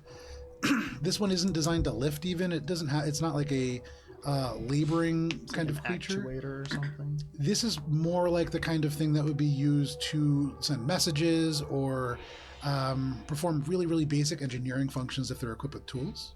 Okay. So I guess I could, if I get within range of it in the ship, can I get close enough to implant Ghost and see if they have any... What's the range on implant Ghost? It's, I believe now it is 50 feet. Then no. You can get within about 100 feet, and then you would need to actually like get into the ship probably to get close enough to... I thought you were gonna go out there. Well, I want to go to the security. I'm going to So he's like in the tendon slicer, he flies over, and right now Shade is looking out at like what they're cool. seeing. Cool. Yeah. So I'm going to continue past that to get to the security. Okay.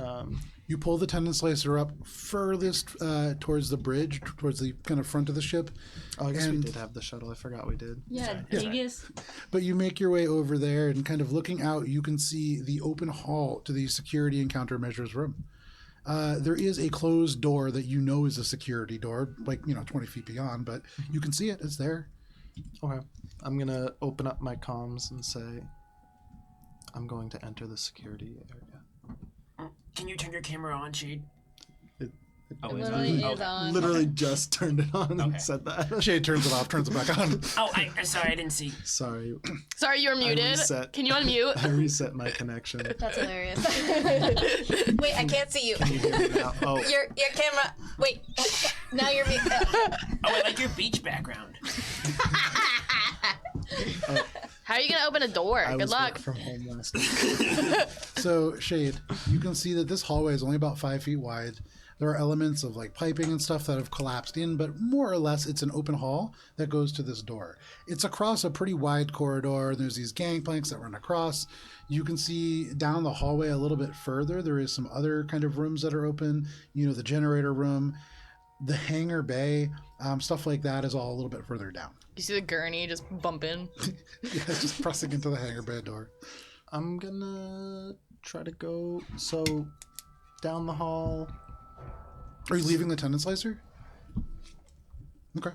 Yeah, I'm actively scanning with the exocortex for anything, and then I'm gonna leave it, but basically leave it in idle. Okay, no problem. So Yeah, that, leave like, the if engines I need running. to I make a got you. quick escape, Sure. I can run back. You're in quick escape mode. No problem. So you pop the cockpit like, I'm open not after planning on being here for a depressurizing it while. and just get out. And you spacewalk across, easy enough from the vacuum. You have to go by several corpses, several elements of debris that have vented out, and kind of like pushing your way through. No problem. You can make your way aboard. And you can see USR painting, symbols all over the place. There are little posters that are hung up. And into the hall, through the various halls that are connected, you can see furniture has just been pulled in when this vented out. So there are like beds and other elements of couches and things like that also mixed in. Shade doesn't read that. Your scanners, as they are kind of going, indicate this robot that is kind of like bumping now a little bit into the gurney that has sort of inserted itself into this ellipses, but it just kind of makes its way back, kind of comes back, bumps into the gurney, moves its way back. You can tell from the light that's moving that it's saying something out loud, but in the vacuum, no sound comes out. Okay. And that's all. There's nothing that comes out or like activates here. Can I make my way to the security and countermeasures? Sure. So Shade, you watch as Shade like exits and then makes their way onto the ship. Are all of you doing anything? Yeah. Yeah. Gibbs is just gonna load herself into a tendon slicer and wait. Hell yeah. You load yourself into a tendon slicer.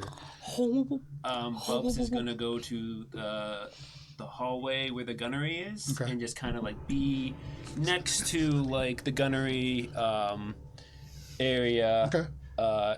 And also kind of like in the hallway in case he has to run to the cockpit Okay, or something sure. like that. No problem. So you're just kind of like, you're in the pivot position. Yeah, You're ready to go I want to say anywhere. I'm in the door. Okay, cool. Yeah. No problem. So sorry, the shuttle's in the ship, right, guys? And all the tendon slicers are behind. Yeah, they're Is there a way in the vacuum of space to get the shuttle out without fucking up the ship, The or is there shuttle no? is technically latched underneath, kind of like So a you can like remora. drop in Okay. while still onto connected a and then shark. like...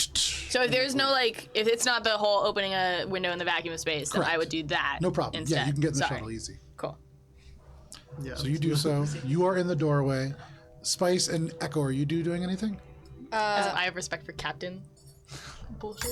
Sorry. Spice obviously is super burned from not being granted captainship.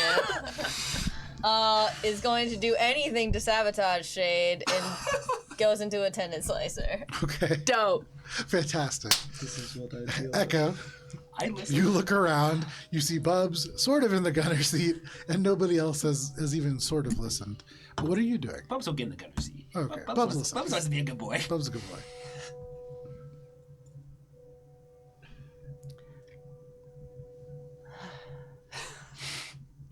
They were given orders. I What did did I it! expect? I don't think I was ever given orders except don't follow Shade. I'm entering. That was not the security order that area. the.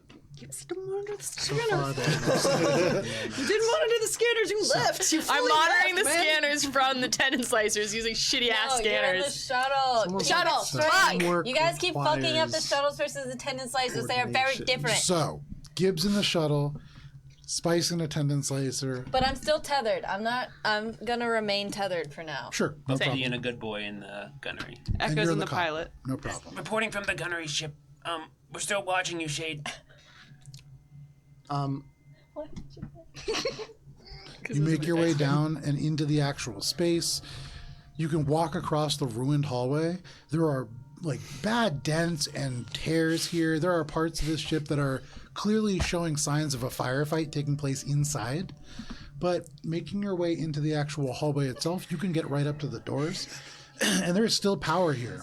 There is a computer that you would need to be able to kind of swipe a card to pass typically. You don't have a card. But, you know, Shade, make a flat intelligence check. It's dying,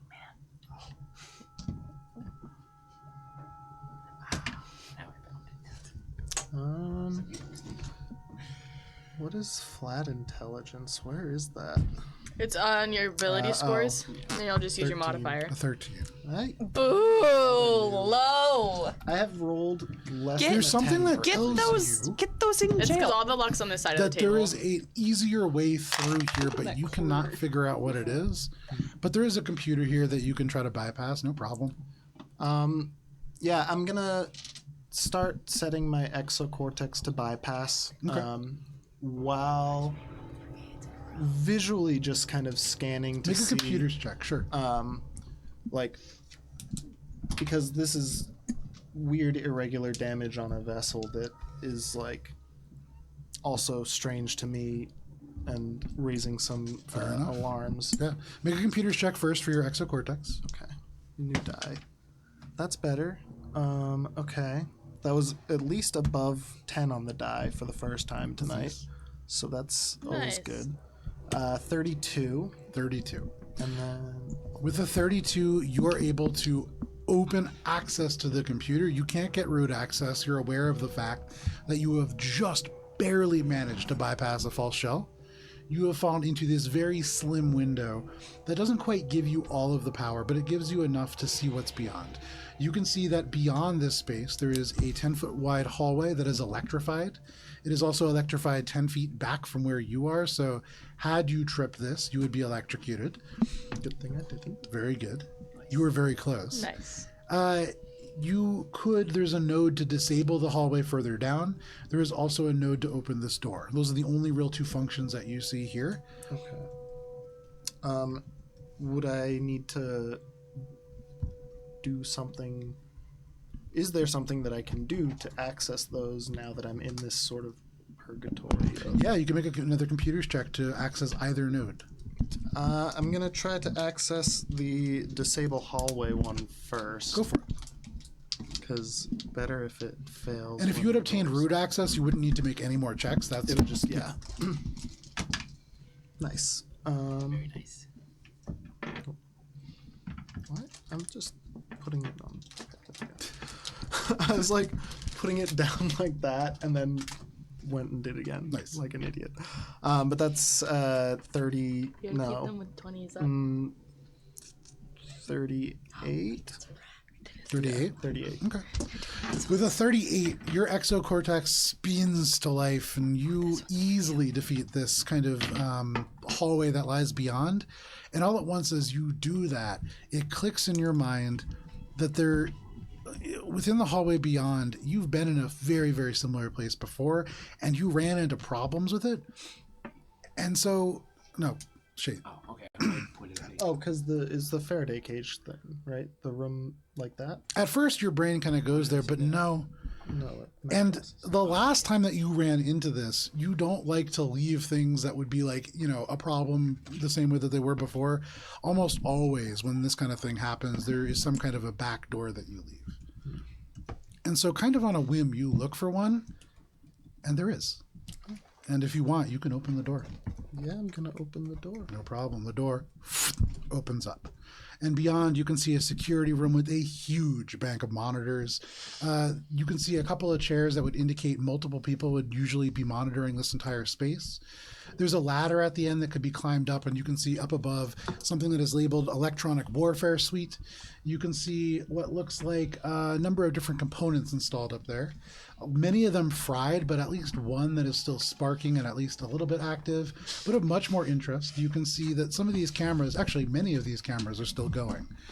They show about half the ship is just gone, and so those are just powerless. But the ones that are on, you can see many of the aspects of the ship that is currently intact.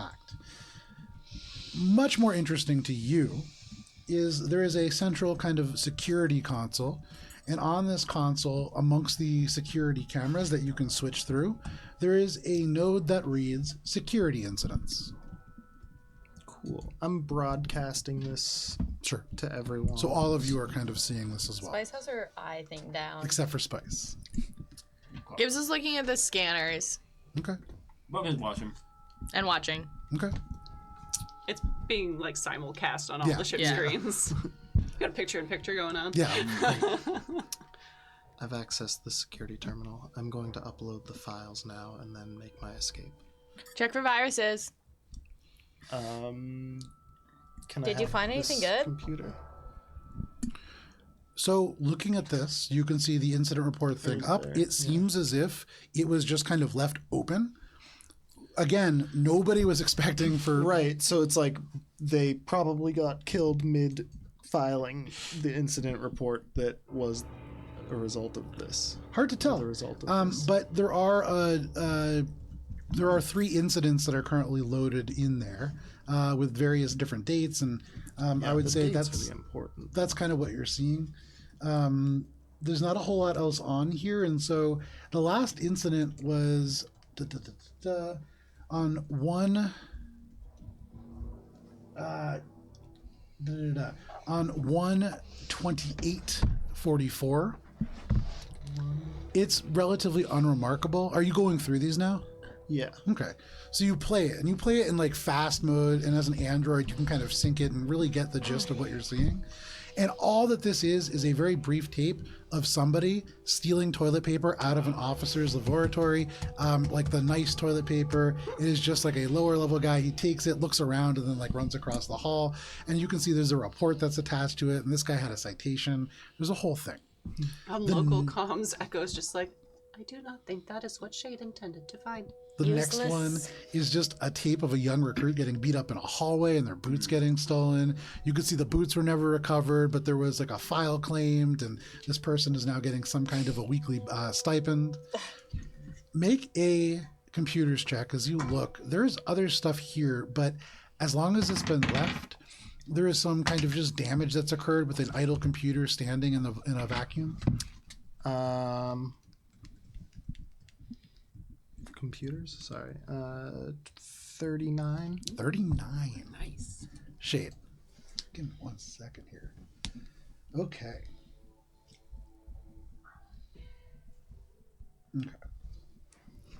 What was that? Dan's using the force. I'm stretching. I gotta. Not a sponsor. Hold that. Dan wants to hold my hand, but is too afraid to admit I it. understand. Oh! Shade, Your hands are cold.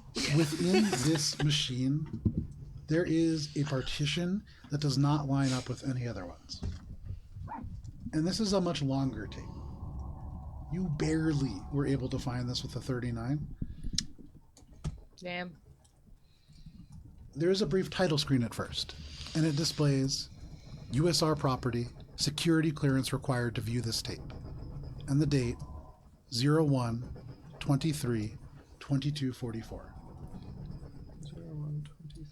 And this video is separated into several clips. The first one, you see a video of an individual wearing a USR pilot's helmet. And they're sitting on this very concourse that you just walked through. They are sitting amongst 3 other individuals, all of whom appear to be androids clad in USR D-suits. There are others that are passing here and there, and you actually watch as a human sits, they take their helmet off, they try to talk to one of these people, they wait, they try again, they sigh, and they walk away, leaving their helmet behind. There's another smash cut. And this shows an individual from an angle looking down at the main concourse. This pilot's, the helmet's still on, walking down toward securities and countermeasures, and they seem to note a large security presence and then just kind of continue walking by. The tape cuts. And again, you see this same individual, now heading to maintenance, where they seem to be kind of tying their shoe. Somebody walks past, and then very quickly you watch as expertly they disassemble a panel overhead and just disappear up top. The tape speeds up and it speeds up and it speeds up. You see smoke emerge from the inside, and then the tape cuts. The next tape picks back up 30 seconds later. exact same camera, there is infrared showing black as hot imagery, and it shows that same vent pop open and the pilot drop down, smoke trailing behind them, and they move quickly in the opposite direction as those pilots who had gone by previously. And this film cuts again. You see that same individual moving quickly now through the room that you are standing in. They press a parallax laser up to the attendant's head and pull the trigger, and you see a hole just explode, leaving a burning crater as the body slumps down, and the pilot takes off their helmet. And Shade, aside from the fact that there are two organic eyes peering from the face, you're looking back at yourself. You insert a stick into the databank, you light up a cigarette, and then it cuts. And it shows, again, a gunfight in this hallway. And Shade, it is you, using some kind of rocket boots to uppercut an armored guard into the air.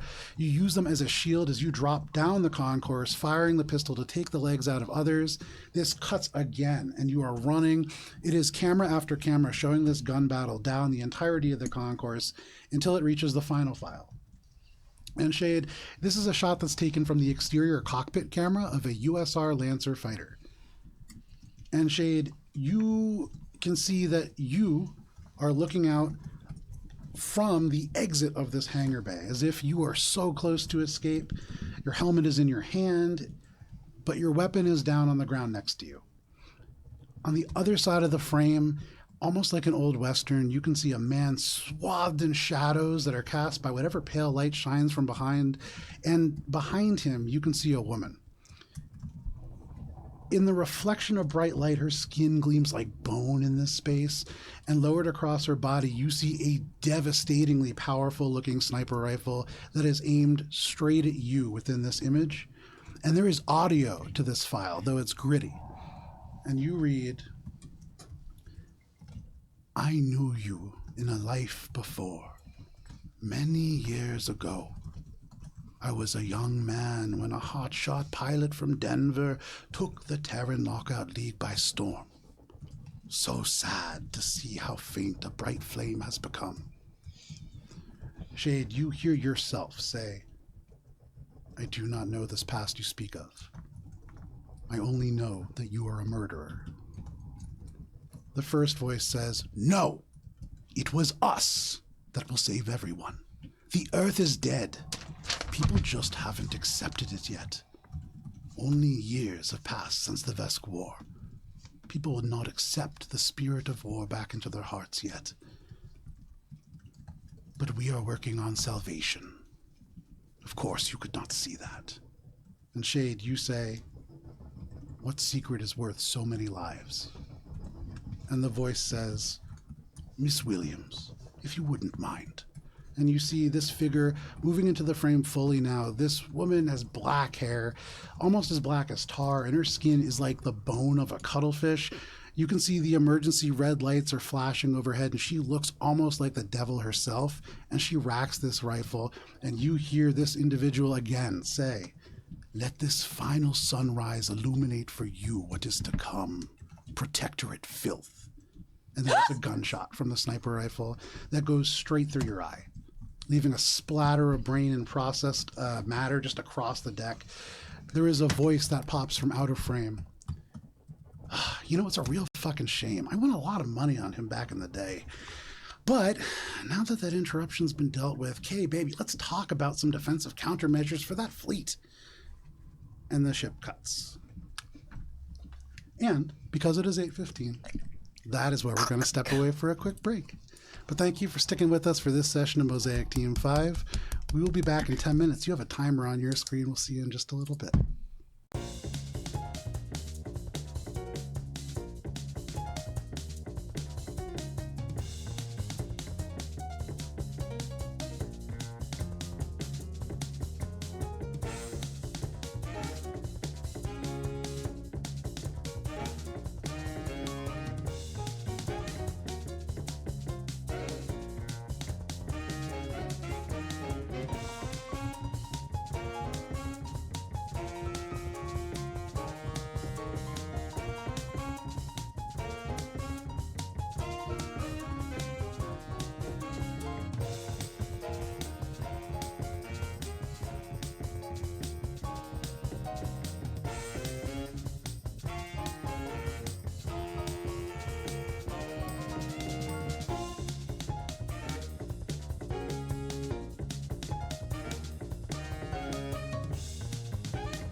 Howdy, folks. Welcome back to Mosaic Team 5, our original Starfinder campaign. Kara's with us. We are also going to have Ari in just a little bit, but before we do, we're going to jump right back into our Starfinder game, and we'll have some other friends joining us eventually. When we left off, Shade, you had just watched presumably an earlier version of yourself moving through this ship, incapacitating the crew, and then eventually being executed within the hangar.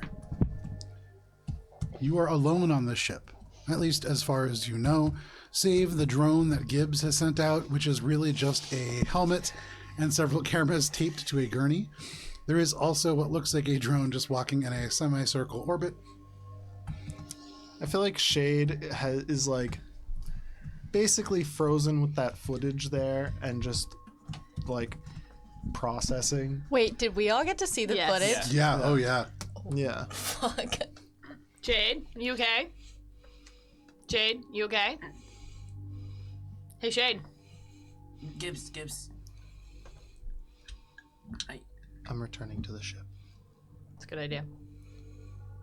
And I'm gonna get back to the ship. Okay, no problem. Bubs is just gonna just notice how everyone's kind of just quiet on the comms, and he can feel the presence of how Can I log that footage Yeah. awkward. into... I don't know if I actually told you, but I have a whole thing that I'm working on right now. Then maybe. Hard to tell. But what I will say is, making Gibbs, a collage. as all this is happening and Shade kind Yes, of a marks mood this board. off, you do notice on your little gurney, something has changed. This little robot that was walking kind of one way, then the other, has stopped. Does it seem to have more purpose? Can I insight check it or whatever?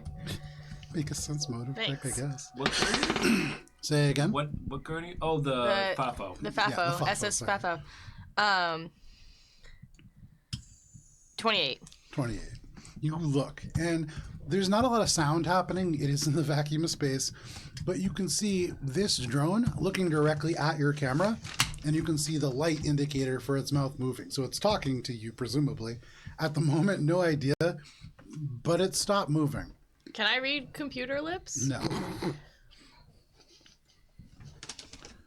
Shade, you make your way out and into the hall. You can see Gibbs's gurney, and beyond it, you can see this robot has stopped moving now. And they seem to be sort of looking at the drone. But as you approach, well, actually, yeah, that's it. Don't like that.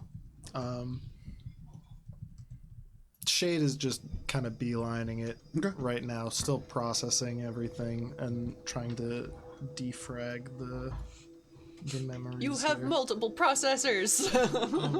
Actually, Shade is just running an i1, like the original. It's an integrated card. It's like a Game Boy Advance chip. And there's three It's a people sharing Pokemon it. Pikachu that's Yeah. just plugged in there. Oh shit, I filled up my last box! Is the feed of the FAFO robot, is that available for everyone as well? Yeah.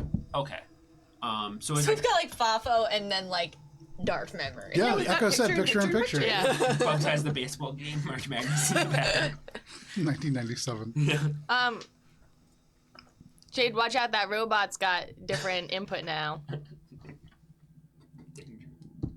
Watch out. What does that mean? The You look robot's over different and make an insight check, and I would say take a +6 conditional modifier. Sense motive? Yeah. Sorry, yeah. That's alright. Oh, that's +6 conditional modifier? Yeah. Oh, that's a dirty 20. Which Hey. is very good for Shade. Sitting next to you in real life is Dan, who is going danger, Will Robinson, and all of a sudden, you know what? That robot looks a little bit like that. It's not doing the cartoonish kind of things, but when you look at it looking, It's like, and you see the "Emergency, lights flashing, emergency." it looks like it's warning. These lights to you indicate a warning. And this is different from what it Identify was doing yourself. prior. Correct. It's no longer moving. It is just sitting there and it is moving its mouth. You can see the lights flashing as if it is giving some kind of an audio signal. Any other things that seem to have been activated by this protocol incident being? Not until just this moment when the proximity helmet picks something up moving 500 feet away. There's something moving 500 feet away. Get off the ship. Prepare for Yeah. I think he's malfunctioning. Oh no! They're sparking. He just gets annihilated by an asteroid. Danger, Will Robinson. There's somebody coming. Prepare for evacuation. As Bob hears like all of this happening, he's like broken out of like what he just watched and like the shock, and he's yes. Bubs is gonna like go on the gunnery ship and just Director, can you target lock anything in the far distance? The director responds, "There is no closing objects." Director says that there's nothing on the distance, guys. I don't see anything. It's happening. Get off there. All I'm crew return to vessel. getting into the tendon slicer. No and problem. I left it idling, so I'm just taking off Yeah. right away. But I'm gonna kind of shift back so I can see once I've like Nice. cleared the area what is approaching. Okay, make a perception check. Love that. Ooh. There's perception on this thing. 32. 32. With a 32, as you watch, you turn, and at first you don't see much. You just see these lights on this robot, kind of in the shadow that's cast from your running lights. You really just see the mouth kind of blinking, and it does get a little faster. And Gibbs's proximity helmet reads that this thing is closing in, and it's relatively large. And it slows, and you see it slows into you, Gibbs. That seems to indicate it's either intelligent or it has some way of sensing, but it seems to know that it's closing on where Shade had just been. And so it moves really slow, but Shade, with your perception check, you see from the second story, where there is a gangplank that is partially damaged, but still leads to a couple of different hallways. From one of the halls that is a little bit wider and probably meant for cargo, there is a huge figure that kind of shifts just barely out and into visible sight, and it's draconic in nature. You've seen huge robots before, and this seems to be a Vesk variant. You can see what look like steel wings that are almost like a amalgamation of individual steel scales. Although even at this distance with that perception check, you can see there is wire that has been inlaid into these that is almost certainly star metal. Not of a kind that you're familiar with, at least not yet. But you can see that that has been laid into the actual scales proper.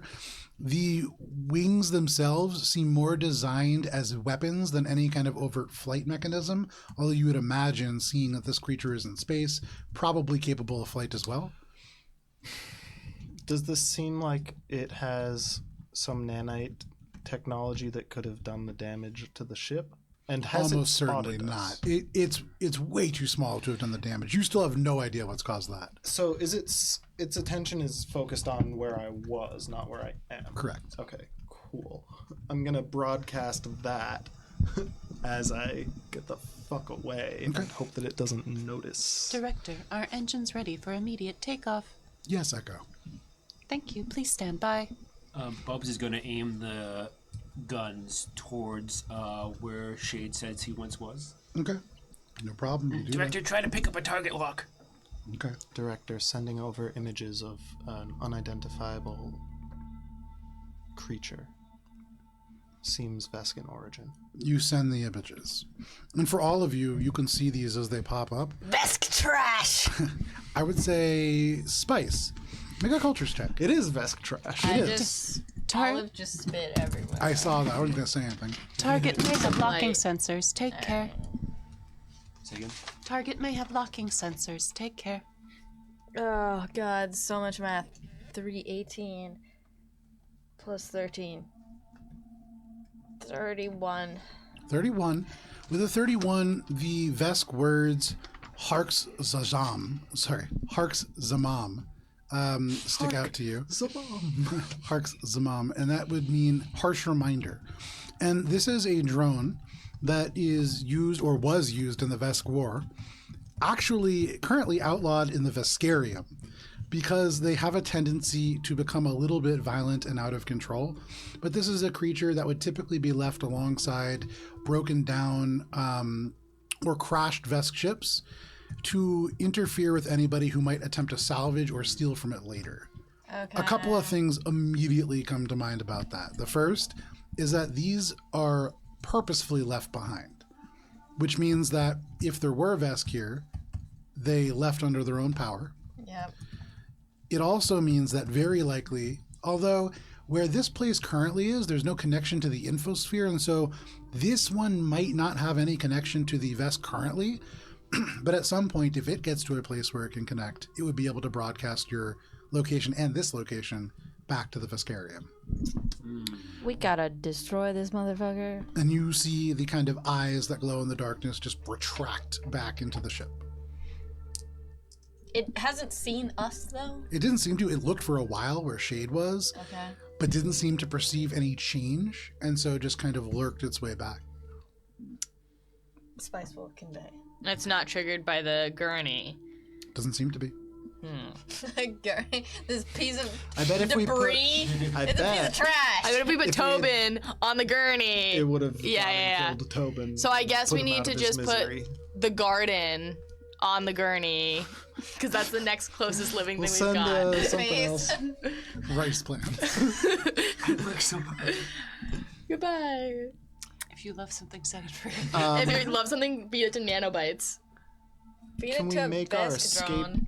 now Yeah. without The director had previously said you can just continue through the field. You didn't need to do anything with us. right.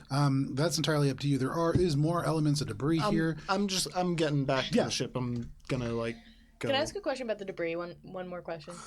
Yeah. We have half a ship. The debris does not equal the other half of the ship as if it was just like a crumbled Correct. cookie. Correct. There is a missing half of the ship. Correct. Okay. Yeah, it got nanite. Fuck. Okay. Space No, whale and so for ate. what it's worth, I want to be very There are clear. no nanites. No. I want to be around. really, really clear. Gibbs didn't even see signs of nanites. Right. Didn't see any signs of the molecular breakdown that nanites perform. It's more. What Like, you are What looking does at. the scar look like? it looks more like it was just a clean cut, right? It looks almost like Zorro. a perfect. Actually, what Echo had mentioned, it looks almost like a perfectly spherical bite had been taken out of it. Oh, There's no okay. teeth So it's marks like or grooves, chomp. but it's like a perfect circle has It's like been an removed. arch of just like a chomp. Like it's something like do a Right? teleporter. You're thinking but of halfway. Yes. You're Yes, thinking of that's what I'm something being thinking. eaten. I think I know. It's not being. No, I'm thinking like no one else gets the reference because it's a JoJo reference, but when there's like basically a void that appears and just like takes off Yes, an arm. that's Yeah. exactly Yeah. what you're looking at. Yeah. Yeah. Okay, so are you getting back in the ship or? Yeah. Solarians. I'm returning to the ship, Supernova? You make your way back. and I have sent the Just say random the words like a file joke. footage. No, this is and I'm logging both. the memory or the incident files, All of you are now back aboard the Directive Zero. and I'm lighting a cigarette. Bubs will, And Echo I'm just gonna pulls the ship hover away. close to Shade. I think Spice is yelling profanities at the Veskadron thing with Wings of Steel. No problem. Bubs will also just go near Shade and just like be quiet around him and like inhale like the quietness and like what he does with Shade a little bit and just try to like sense like the vibes of the quietness. Okay. Gibbs is gonna actively like squint. Okay. Not nearly as subtle as Bubs is. IRL vapor. Echo's piloting. And that's what it's for. So Spice. Not Spice. Spice is screaming. Shade, when you return first, when your cockpit opens, you just hear Spice screaming in the distance. Fuck you, you ruined my life! I will never forgive you for what But you've once done! you reemerge on there, you are very aware of the fact that first, you almost always keep tripping over Gibbs, but second, Bubbles is almost equally close to you, but almost like in a pronounced way trying to be out of the way, and in doing so is almost worse. Like standing in front of things that you're trying to access, like every time that he shifts out of the way, it's into the place that you were trying to go. And so you're very aware of these people in your presence. Bubs, Gibbs, Yeah, you both saw the footage. yeah. Is there something that you would like to say? How are you feeling about it? I am still processing. That's fair. Okay. And then I will walk away. Okay. Bubs is just gonna like, kind of just like look down at the ground. You don't have to say anything once you process it if you don't want to talk about it. It will need to be talked about. This is something that will affect all of us. It is helpful to have a framework on which to operate, however. And Shay's gonna make his way to the cockpit. Okay. Bubs will do just so. keep staring at the ground, and as Shade walks out, he'll follow him. Okay, no problem. Echo, make a piloting check as you move through this debris field.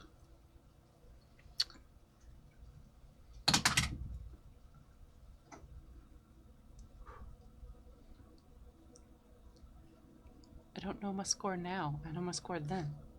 Because Okay. we're level 10 now. 38. All right. 30. The 38, no problem. You are able to go through. And there are many elements of these kind of lost.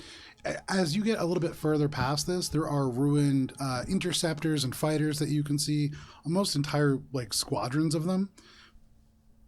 There are a few elements of Vesk ships that are also mixed into this debris. And I would say, as you make your way through, you can at least put together the fact that this was, at some point, a conflict between the Vesk and the USR. There's not a whole lot of Vesk material left behind. I would say it occurs to you that likely within maybe a cockpit or a war room kind of place, there would probably be the sort of computers that would tell you what was around the ship, the telemetry data, and that might provide more information about the battle proper. But without that, you kind of know these two sides fought at some point, and you make your way on. And you can clear the debris field with no problem. Give me 1 second. Can I ask a silly question? The log files you didn't have like metadata of the coordinates of this battle, did they? He wasn't looking for them. So. I didn't get like coordinates for the area on the ship, right? Because that I mean, it was lost. Make a computers too, check. right? Dope.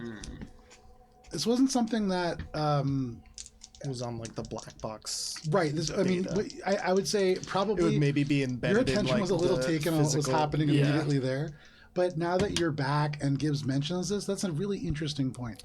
29. The 29. With the 29, as Gibbs mentions this, Gibbs says, I have a dumb question. You're like, oh, God. And then Gibbs asks about this metadata. And you know what?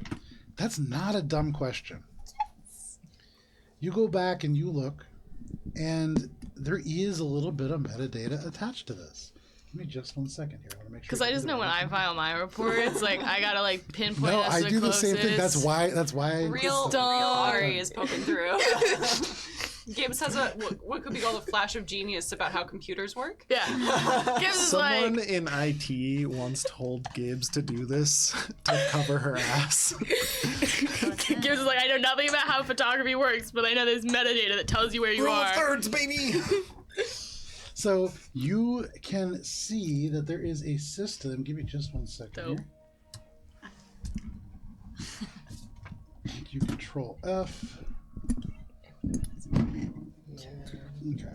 So there was there's metadata that tells you a couple of different things. First of all, there's a date attached to it, which I believe you already got. Yes. That is 01/23/2244. The date she died. The day the music died. R.I.P. Leon Is Bridges. it 2244 or 2044? 128. Wait. I have 2244. Oh, sorry. 28 would be I several wrote hundred it years in the 2020. future. No, 28 was the last incident report. That's what I have Correct, written. correct. I was. Yeah. You and I have the other same date. lower. Wrong or right? Now, for what it's worth, 1 Nice. 23 22 44. yes. And for what it's worth, that would put it sometime after the Vesk War, the incident itself. Oh. The Vesk War occurred from 2209 to 2231 in various kind of stages of conflagration. But for what it's worth, that is something that is on the metadata. It would also tell you that this ship was part of the USR carrier group Leon Bridges, which included the USR Dreadnought Red Atlantic as an escort craft. It also included 2 interceptor squadrons, a Lance Fighter Squadron, and a Paladin Bomber Squad. And I would say it also reads the transponders that were around at the time. Dope. There is what is written Jastrakar, which you would imagine is Vesk, What does that translate as to? well as Grazdros Zho, which you would imagine is also Vesk. Grazdrosh Zho. Yes. And if you show this to somebody who speaks Vesk, like Spice, Yeah, I mean, I'm getting all of this metadata, and I'm gonna say Spice is still yelling like, "I will kill you, motherfucker! You'll be the last. I'll be the last thing you fucking see. that was good thinking. Spice. I will strangle you." Spice. Jade Can you translate these? Can I show the, Spice the just, two like- titles? is sweating from how hard she was just yelling in the back of the ship at the Vesk, and then she turns around and sees. She's like, "Oh, Little the baby. first thing, Zastrakar means Chaos Breaker. Chaos Breaker. And that, to you, speaks of a Vesk battleship, which is a very large craft. The other name, Grazdros Zho, is Vesk for Eater of Eyes. Make a cultures check. That's an nice. unusual name. Zaskros Joe." Oh, it's over for these bitches. So that's not a natural 20 on the dice, but 20 with all my mods and then That's pretty some. good. That's pretty good. Okay, with cultures. Eye eater. Eater of eyes. Eater of eyes. Worse. It's worse when it's 33. Eater of something. So, Spice recognizes that the fact that it's called the Eater of Eyes and not Eye Eater is really important. Eater of Eyes is indicative of the fact that this is an electronic warfare specialist. Eater of Eyes very specifically is mentioning the fact that this is a ship that specializes in taking down scanners and other electronic countermeasures and things of that nature. And so this is the kind of ship that you especially would have not liked, because these have the ability typically to disable StarCraft from afar. They have the ability to turn other things off, and these are typically the craft that Vesk would use to test new weaponry. Like giant ass guns looking. Also within this well, I would say that's probably about what you would get. Yeah. Do you share this? Yeah, Spice just kind of reads it out loud.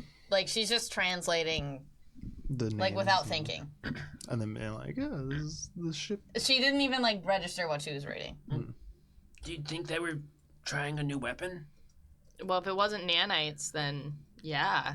It does seem very likely given the damage to the USR Well, Leon bridges. we can't rule out nanites, but it seems like it was some kind of technology that, I mean, I haven't seen that before, and I don't know if have you guys ever seen anything like that? Have I seen anything like that? No. Okay. Your ship was called the Void Eater? Do I know that? I think Spice would have slipped it out because you guys Yeah. know about Goku Roku. Like Spice, like obviously that's like Spice hates everything about her past, but you would know. Yes, she was a part of the. I think you heard it also from Yeah. Megan Mari. Yeah. Yeah. Yeah, but guys, as I was saying, like no one's seen like a weapon that like can cut things in half like perfectly, like that ship or anything. Bite. No. Right. Given what Spice has said about the Vesk, it is highly probable that they were testing a new weapon here. Motherfuckers. But you know what's scary is if we originally started this whole conversation thinking that they made a truce over nanites, but really it could be a truce over something scarier than whatever weapon the Vesk already had. The fact that Vesk had a weapon of this capacity and still decided to do a truce, like that's scary ass shit, right? So, Echo pops in over the comms. We are assuming that the war was stopped because of nanites. Or something. Whatever. This war. This is all happening in the cockpit. I Yeah, we're think. all in the cockpit. Never mind. Whatever created the void in that ship is potentially a weapon of mutually assured destruction. I do not believe that if the Vesk had such a weapon, they would cease their activities. yeah, that makes sense. The USR and the GPF have also not shown these capabilities.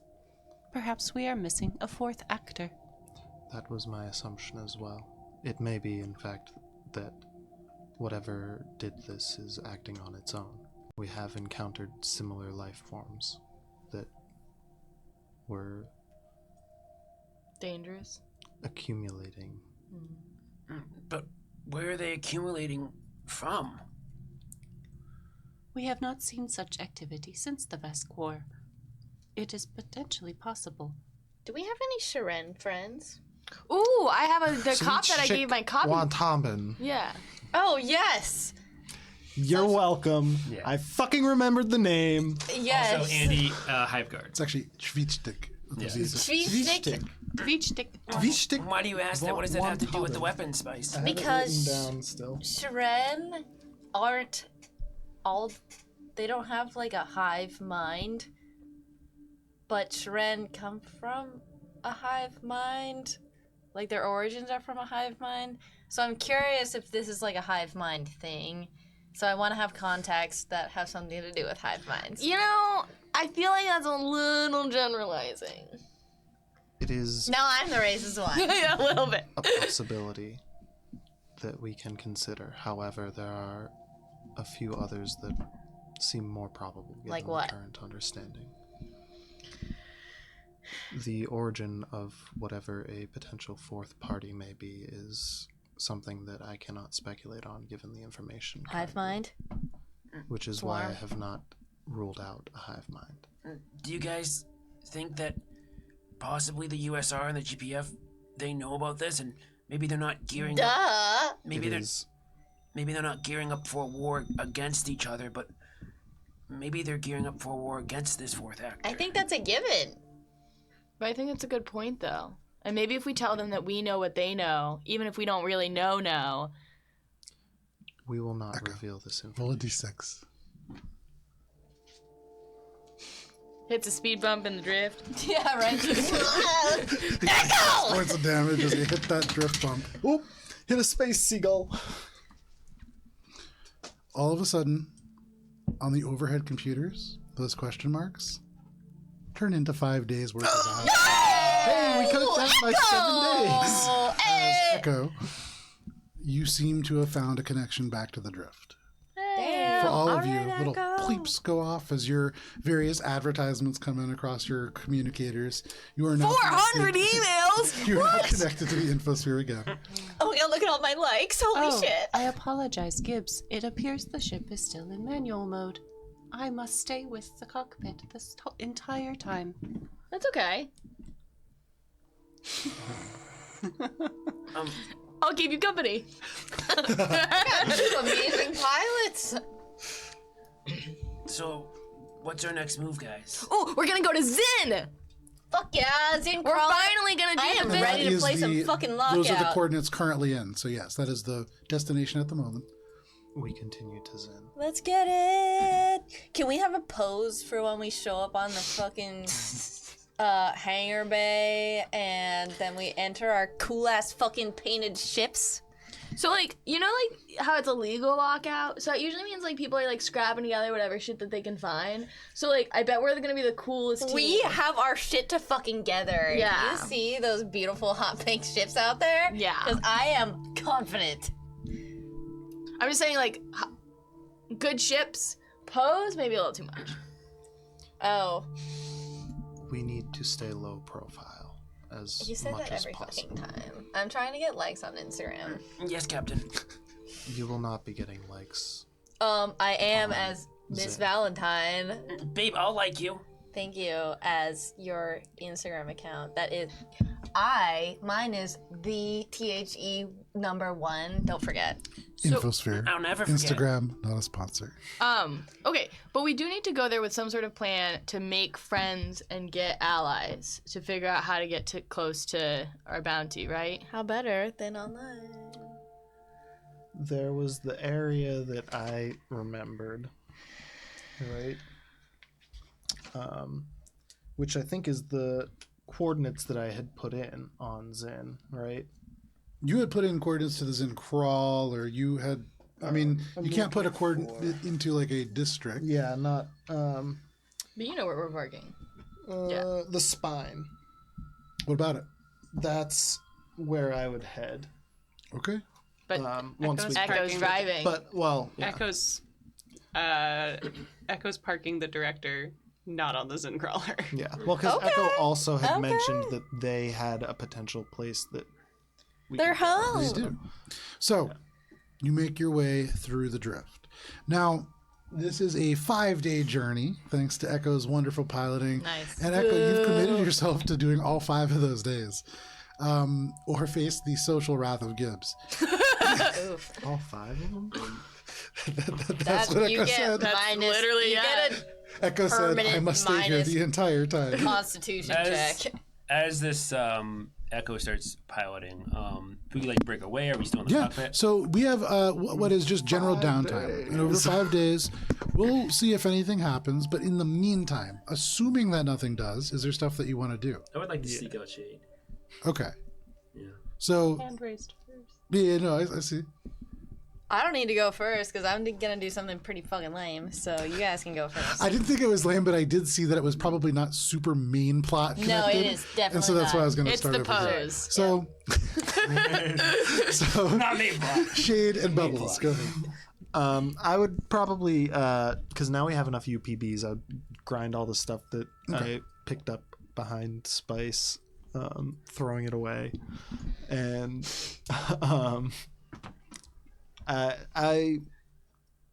So you wanted something crafted, but you have to think what you Weapon want. fusion. You wanted something that we have enough UPBs for now, so I would start working on that. But you should double check to make sure What it's did what I? you Do you want. remember what I want? It's in the Discord.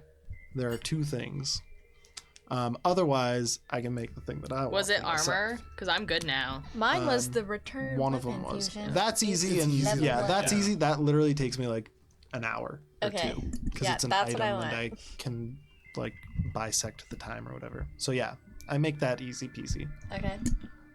And So- in fact, I can make a few of those once we have leftover UPBs if other people want. They're like So- really low UPB, especially Yeah. the lower level. They're like ones. level So- 1. Yeah, But they're level- super fucking sick. Some of them get higher level, but yeah. But while you're doing that, Bubbles, if you want, you Yeah. can seek them out.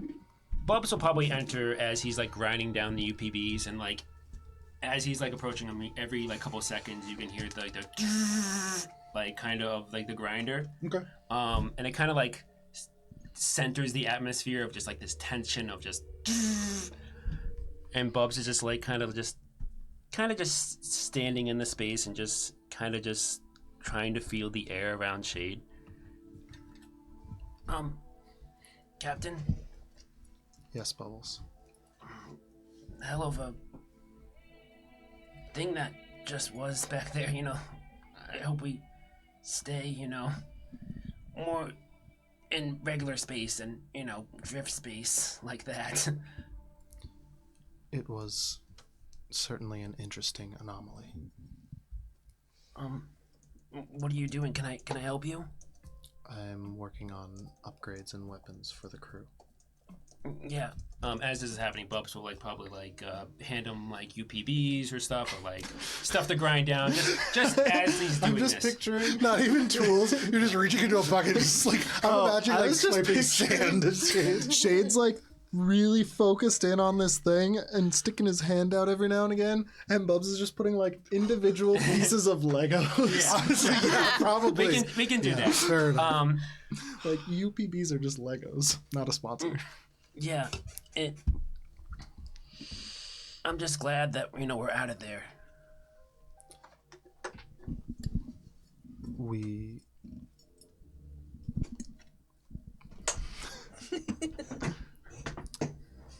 We were never intending to stay there for long. It's good that we didn't encounter too much danger. You always seem like you want to avoid danger, but Shade, sometimes it feels like danger is always following us, no matter how hard we avoid it. I do not avoid danger. I confront it when I am most prepared. Danger is unavoidable in life, but being prepared for it makes it easier to overcome. That's definitely a life lesson that something I have to learn. However, there are instances that you cannot prepare for, and you need to be prepared for those as well. Bubs like sits for the quiet when he says things you're not prepared for. I do not know the person in that footage, but it is a part of me. Having spoken with Spice is helpful for processing. It has been quite some time to have felt tethered in this way. I can begin piecing together myself.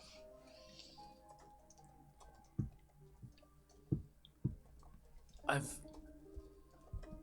thought about all the things you've said to me, all the advice, everything you've told me, but sometimes it feels like some of the advice or things that you say to me, one thing has always kind of stuck out to me. And sometimes it feels like it's coming from different places, and I can't piece together what you're trying to say to me is as a captain or as Shade or for what, but I need to know, Shade, why do you resent me? Does it have to do with what we saw? I don't understand. I'm so concerned.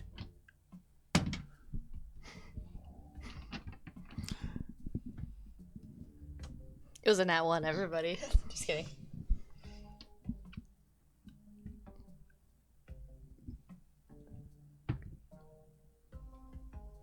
There is something about not just you, Bubbles. Something deeper. And it drives me. You do need to be careful. When you look at Bubs right now, Shade, you can't help but see the faintest image of some kind of a ghost that seems almost slid across this reality, like you're looking into a heads-up display or a game projected across it. And for a moment, you can't help but be brought back to the divers themselves, trapped in this virtual reality. And for a minute, it feels almost like that. It feels almost like you are living in a layer on top of another layer, on top of another layer, or maybe in this moment, the word sticks out to you, not a layer, but an iteration. And whatever you're looking at, whatever this film across Bubbles is, it isn't just a ghost, it's much more a memory. But this is still not something that you can connect to anything in your memory right now. And as soon as it kind of arrives, that just flitters away, and all you see before you is Bubbles. Bubs like stops, kind of like handing him stuff, and like there's like a dead silent besides like every just couple of seconds the grinder, and like Bubs like hears Shade saying, "You have to be careful," and he's thinking, "Is this a threat?"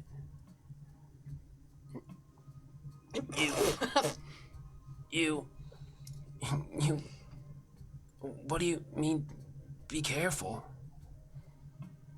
There is something that I do not know about myself.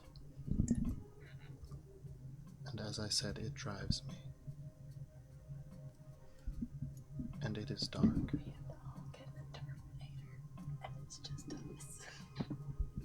I don't... You always say that I have to prepare to make these hard choices.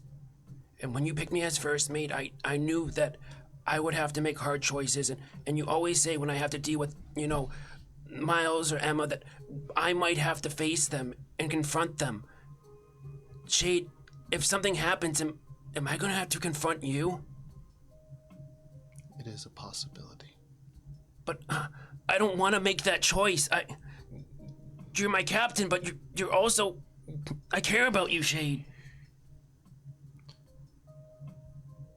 It is incredibly difficult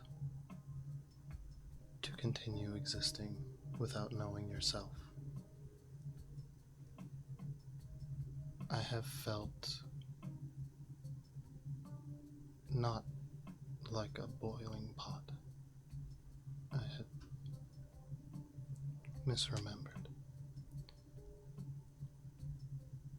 It's like a series of threads, each being pulled in multiple directions, tangled together but so knotted that they cannot be separated. I do not know where I begin or end.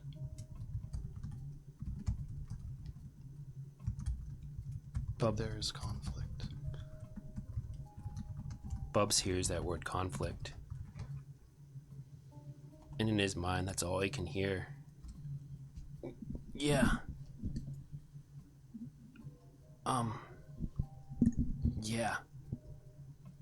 My objectives have not changed. My primary goal is to keep this crew safe. But I am driven by other things that I don't even know about. And there is something that keeps telling me to continue to struggle. Bubbles, when Shade says that, there's something in that sentiment that is powerful and reverberating. And here in the engineering bay, as you look around, you remember being all of a sudden, almost unbidden at once, beneath the ground in this place where you were told to continue to struggle against each other.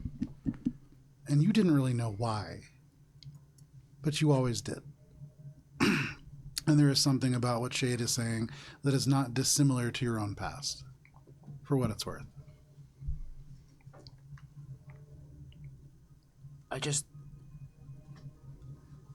I hope we can struggle together. As a team. Not against each other.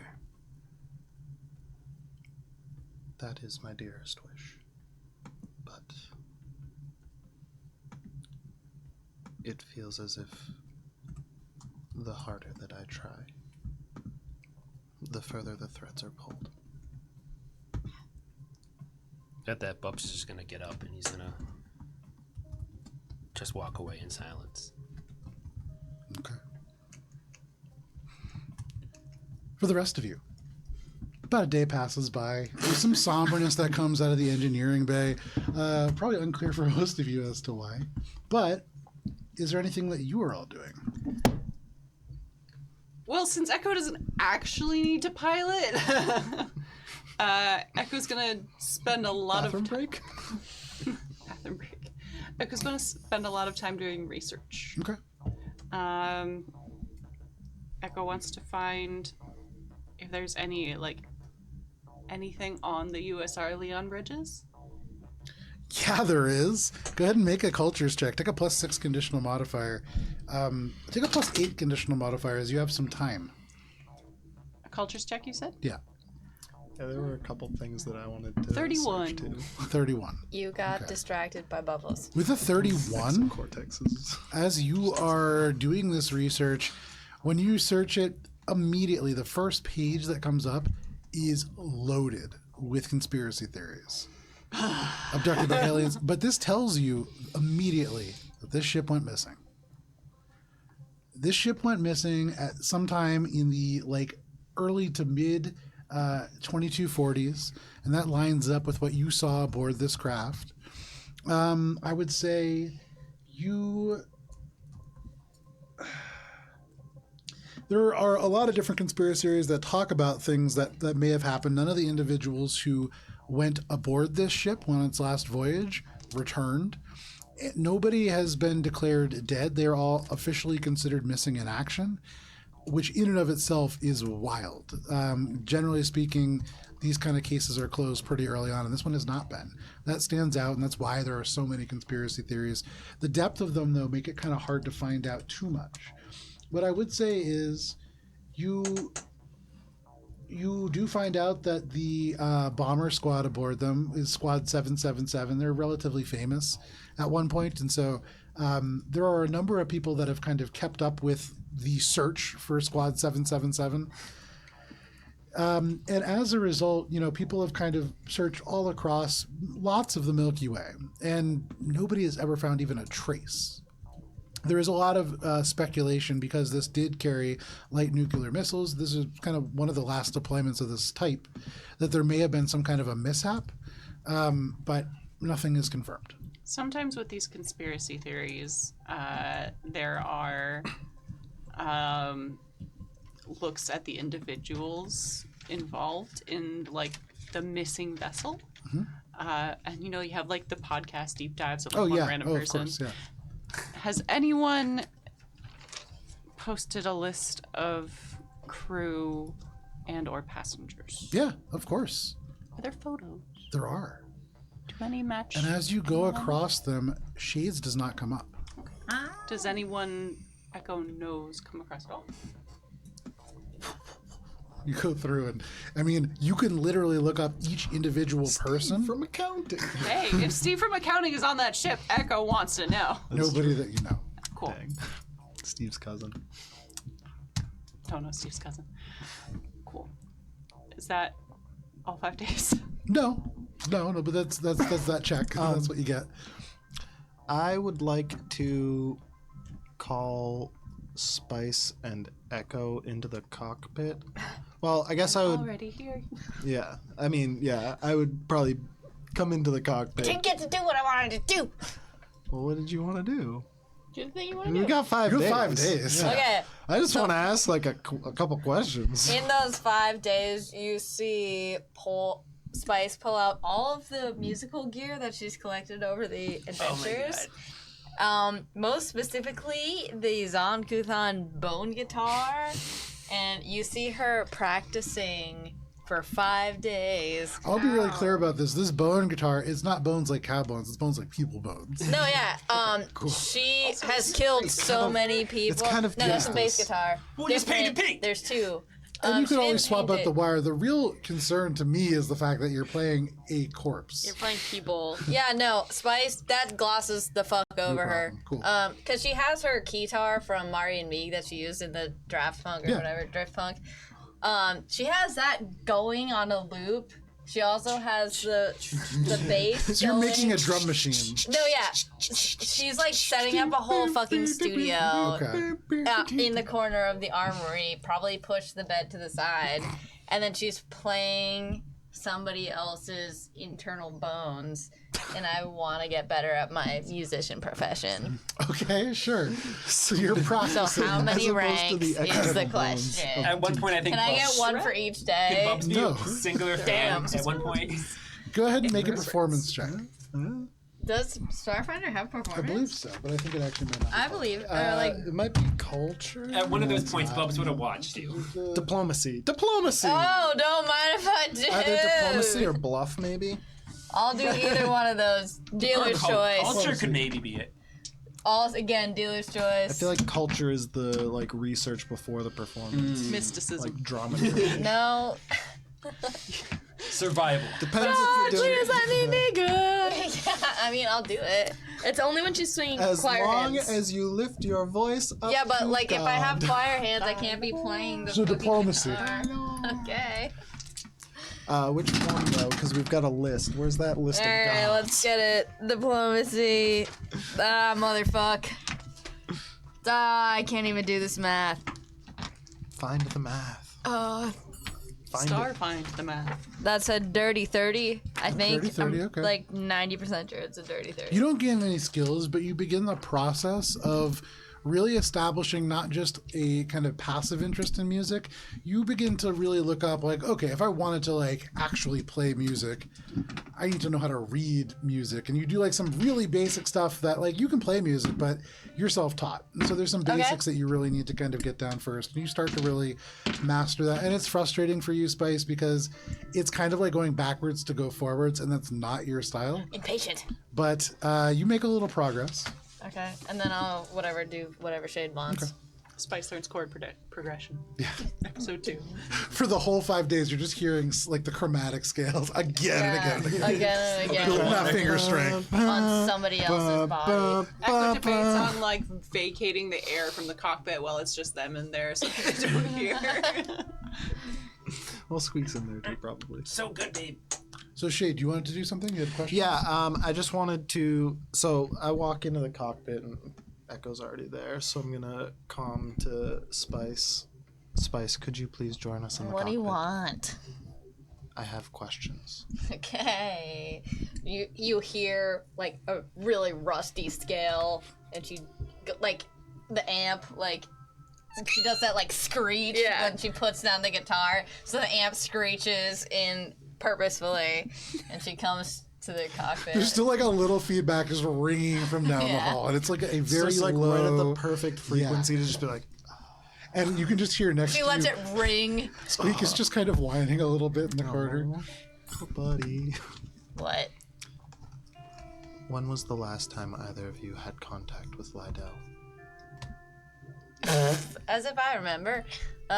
Probably at the Eclipse Mall. So Mario and Mig's apartment. Yeah, When Mario. they gave us the bounty. That when I first got my fucking keytar, Lydell's the one who got my keytar that I've been practicing on.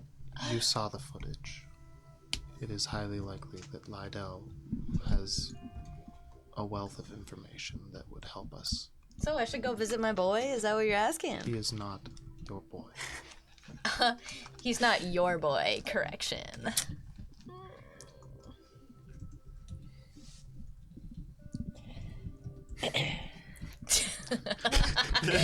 Hearing Shade say he is not your boy really got me. I love that. That got me too.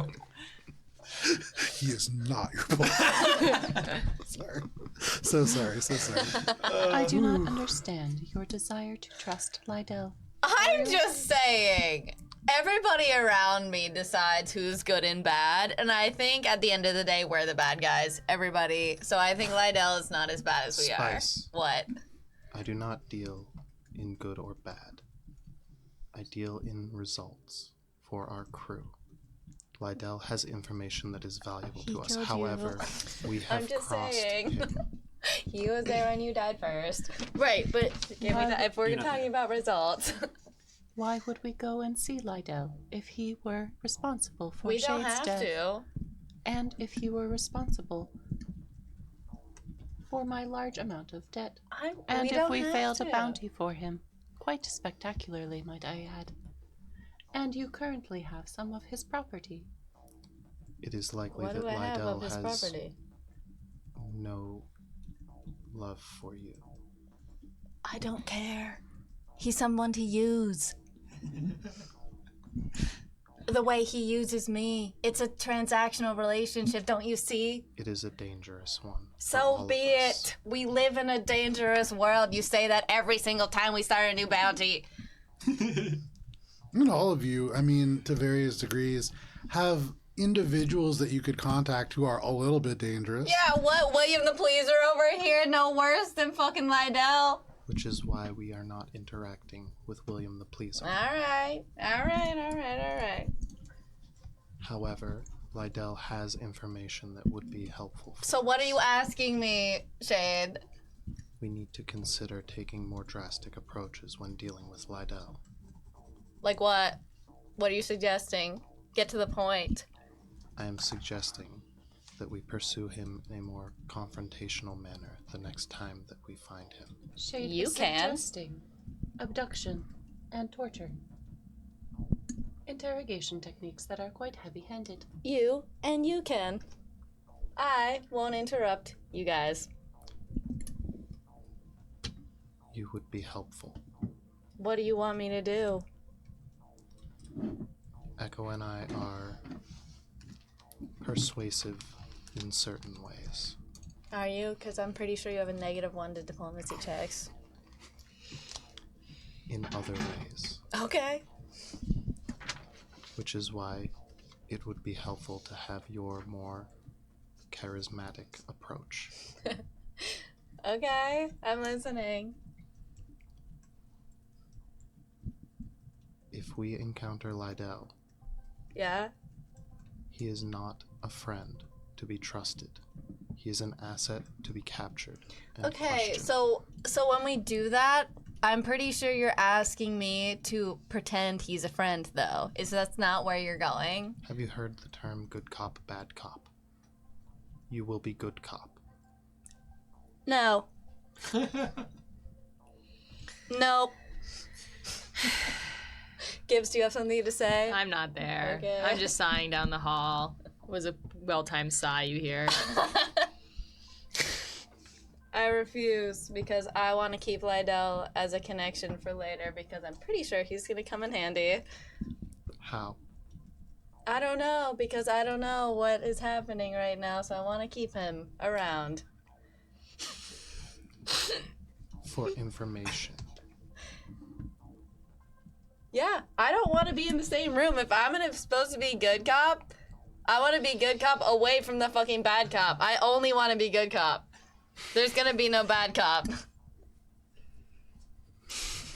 This conversation sucks. I actually think that at first I wasn't quite sure, but now I kind of Yeah. I get it. I Keep see going. what's happening. I want to keep this. I have had 3, so keep going. Keep going, please.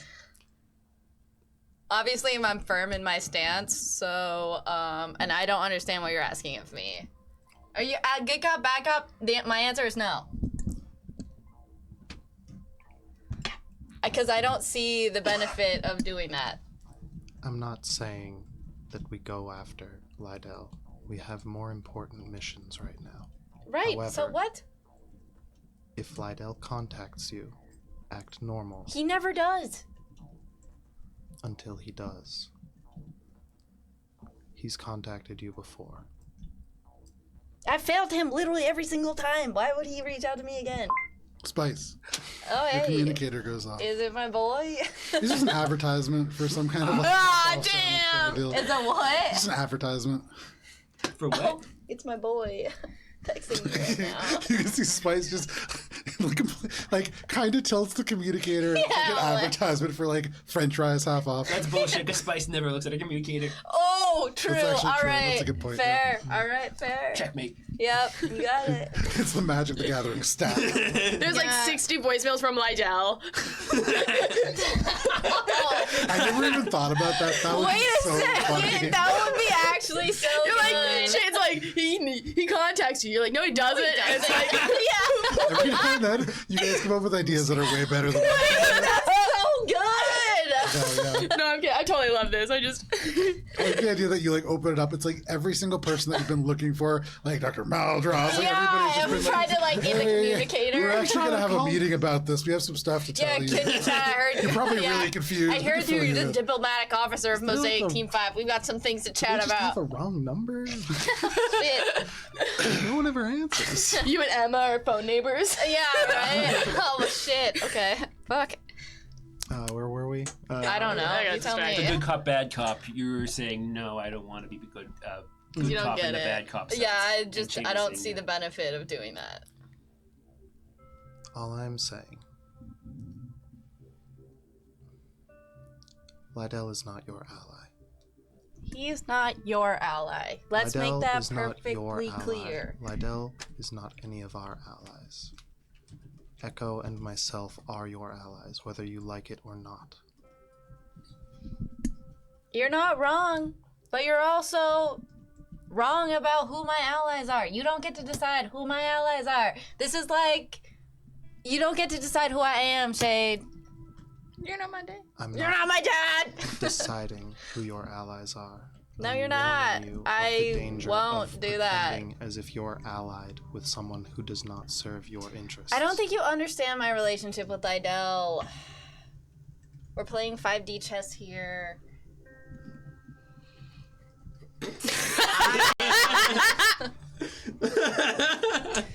Lydell is playing 5D chess, and you're No, sitting on the please. side with your keyboard not plugged Yeah, in, can I say playing the checkers. first time you met Lydell, he pumped you for information. Yeah. Which he is got fine. mad information from you.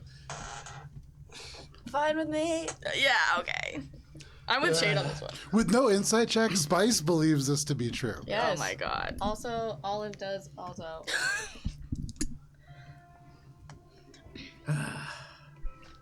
I'm just saying, count me out. I'm just saying, count me out. If you're gonna see Lydell as your enemy, then count me out. I don't care what you guys do outside of me, just count me out. So to be clear from like a player perspective, what Matt is saying, I believe, is not to actually do like pull into a room. Where were you on the night of the 14th? And then you come in and say, Lydell, it's okay, don't worry. You want some coffee? Wait, what he's That's saying? literally what he's saying? No, what suggesting, he's saying though. is like, absolutely. Like if he contacts you, play friendly and everything. Just keep in mind he's not really your friend. That's what I'm And saying. then on the other hand, if like there is another kind of contact and Shade and Echo are there, they can take a different approach. And you, exactly what you're saying, keep yourself removed. Yeah. Because you will still have that bridge intact. Yeah. Okay, so then we're on the same page. Yes. So Okay, 'cause that's why not it's- what I was reading from what you were saying. That's why I'm You saying could even this be now. like, Yes. I'm not with Shade or Echo anymore. We broke up or some crazy. No, like, you I'm could not think of going to do anything. that either. No, but that's because the a point. straight-up The lie. point is you're saying the same thing. You want to keep the good relationship intact. Yes. And so that's why Shade's saying if something has to happen, you shouldn't be around for it. Yes. That's literally why I said I'm not involved. Right. Okay, Yes. cool. We're on the same page. Okay. I'll explain. All right. After the session. Yeah. But no problem. You get a vague idea that Spice won't interfere in this process and also will attempt some diplomatic things with a relative measure of safety. I do have a request. Damn it, Echo, what? If he asks for information about me or any other Echo unit, I already know not to. We've been over this. I just wanted to check. Thank you. Yes. I won't. That was really cute. 3 days left in the infosphere. In the drift. 3 days. Can I spend my 5 days? I want to cast Nightmare a bunch of times. I didn't write down because obviously it's not important because they're never gonna win. But who is the other mayoral race candidate? Oh, come on. You'll have to. Aklama. Oh yeah, Aklama Freshie. Yeah, you were told that. That you said. No, I just didn't. It's not in this section of my notes. Cool. So I'd like to cast Nightmare a few times on Aklama. Okay. And I could just like do this a few times throughout the day. Sort of. Give me 1 second. How you flavoring it? So Gibbs is largely spending was mostly being tongue-in-cheek about being a pest to Echo and can like largely read the social cues like not really welcome. We'll eavesdrop on all these conversations. But largely spending her time sort of attuning to her magic again, as she does like on occasion. The first time it doesn't work. Yeah. Because he's awake. Hold on. Where's my... The spell fails and it doesn't expend a slot. Nice. Oh. But yeah, so I just sort of sync my clock to like Petrus time, and we'll just sort of can do this. Make a sense motive check. Hmm. You do this once, doesn't work. You do it again, doesn't work. 20. Dirty 20. So you think, you know what, this might be a schedule issue. This is a rat that sleeps on a different cycle. So you alter the timing and it doesn't work. You alter the timing again on the 4th day and it still doesn't work. And you get the sense that for some reason, this spell isn't working. And you would imagine the reason has something to do with the mechanics of the spell. Is it because... Okay. I have to know... I have to be able to match the person... You know her name. My name. Is it because I've never met the person in person? Because You haven't, but I believe you just need to know the name. It's probably not right name. That could be a possibility, I suppose. But for some reason it is not working. Okay. That's a bummer. You do never expend the spell slot for what it's worth. Right. I can't make the connection to expend it. Correct. Yeah. No Wi-Fi Anything. access. Does it seem like... Because I can burn the spell like 4 times a day now, bitches. And You can technically 4 burn more it days. an infinite amount of times because it never takes. Yes. So can I do it against? Okay, what I'm thinking a little bit is my enemies have gotten smarter because I've done this before. Perhaps. And so I want to target somebody else in the similar circle to Sure. see is this a unique feature to Acclima. So who you doing? I'm going to do Chesterfield, who I've done it successfully before. I know them, and I have a historical connection. And I think I have DNA from Chesterfield I believe you do. because I was in his car. Okay. Does the one against Chesterfield work at one You point? expend the spell slot. Dope. And so you would imagine that this individual has a real bad night. Okay.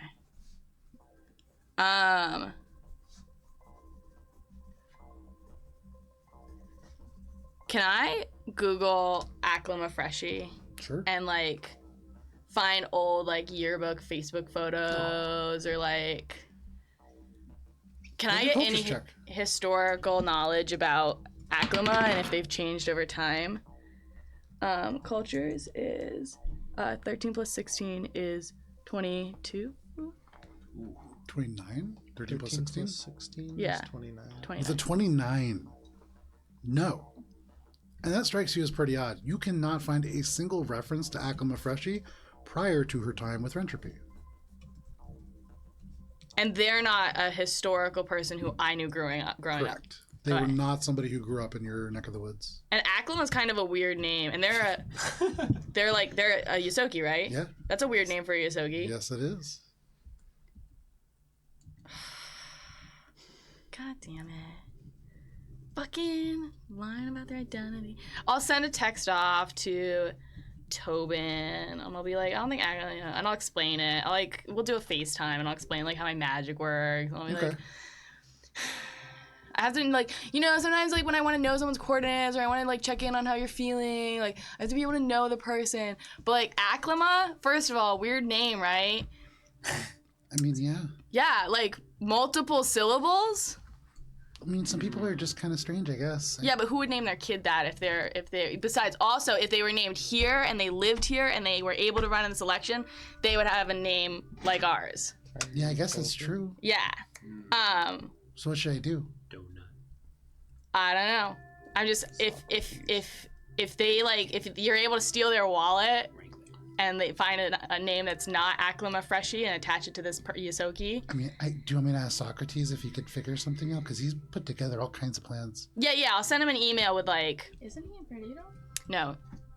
No, He's left. in They flew over to Rat King they're in Rat After King. they were on the same ship to as join us. the cause. Yeah. Who is in Perdido? They were, but they left after we blew up Donut, half I of think. Perdido. Yeah. Yeah, like almost. You guys drove GPF out of Perdido, Also, so they didn't maybe- need to be there anymore. Also, maybe the They red eyes. pledged fighters over to Gibbs's cause Yeah. because you helped them, so they're helping you. Okay. You know, it's kind of a wasteland. No, it's not. It's not a wasteland. It's like a little bit of a town in Arizona. yeah. No, it's not that bad. It's not as bad as a town in Arizona. Town. I'm just saying it's not doing so good after the bombs went off. Why? It's Because fucking. bombs went off. There's a good amount of damage that was done to the actual Yeah, but city proper. Kincashi is still there. Yeah. Okay. That's at Um, ease. you know, like Death Note when like we find out that L isn't the name of the guy, and then you couldn't write the name in the Death Note. Like that's where Gibbs is at. Is like, fuck, I don't know the name, so I converted the Death Note. So You can think whatever you want. That doesn't quite fit, but there's something to that probably makes sense. Bubbles, was there something that you wanted to do? Yes, I want to contact Steel because Okay. it's been a couple days, Sure. and I want to see if he survived the mission. Sure. So No Bubs will just he'll video chat him. He was gonna. Hey, until Dad, you up? called him. And He's his like, I'm in phone an went off event right in the now. Middle of a gunfight. Yeah. Hang on, guys, I gotta get like, this. What's up, son? Oh! It goes to voicemail, Okay. and the voicemail says from Steele, "Hey, I'm not able to talk to you right now. I'm away on a bit of a fishing trip. I'll be back soon." Bub stops for a second, and he realized that he pushed Steel to do this mission. He asked him, "Should I do this?" And he's wondering. I didn't really think of the consequences of sending this person to do this. I just wanted the information. And so he He just sends a message to Steel. Hey, Steel, get back to me when you can.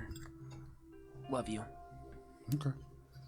You send that message, but in the back of your mind, Bubbles, you can't help but hear the echoes of a voice that you had heard just a couple days before, but it's a little different now because it says, now you're thinking like an officer, son.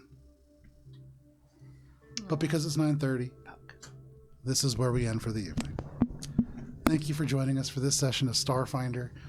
We have some role-playing happen, a little bit of lore coming back from session 26, but we'll be back next week on Thursday. If you can't wait that long, we'll be back tomorrow. Are you smoking a flower? Yeah, It's he's smoking been herb. He was also smoking a dry erase. Well, that was huffing. Oh, different. Sorry, different. Menthols, American spirits. Can't wait that long. Tomorrow night at 7 p.m. Eastern Standard Time, we have our D&D game. We're going to be having a very, very interesting encounter right at the beginning of the night. So join us at 7 to be able to see all of that. Until then, please stay safe. We'll see you next week. See you, Space Boyfriend.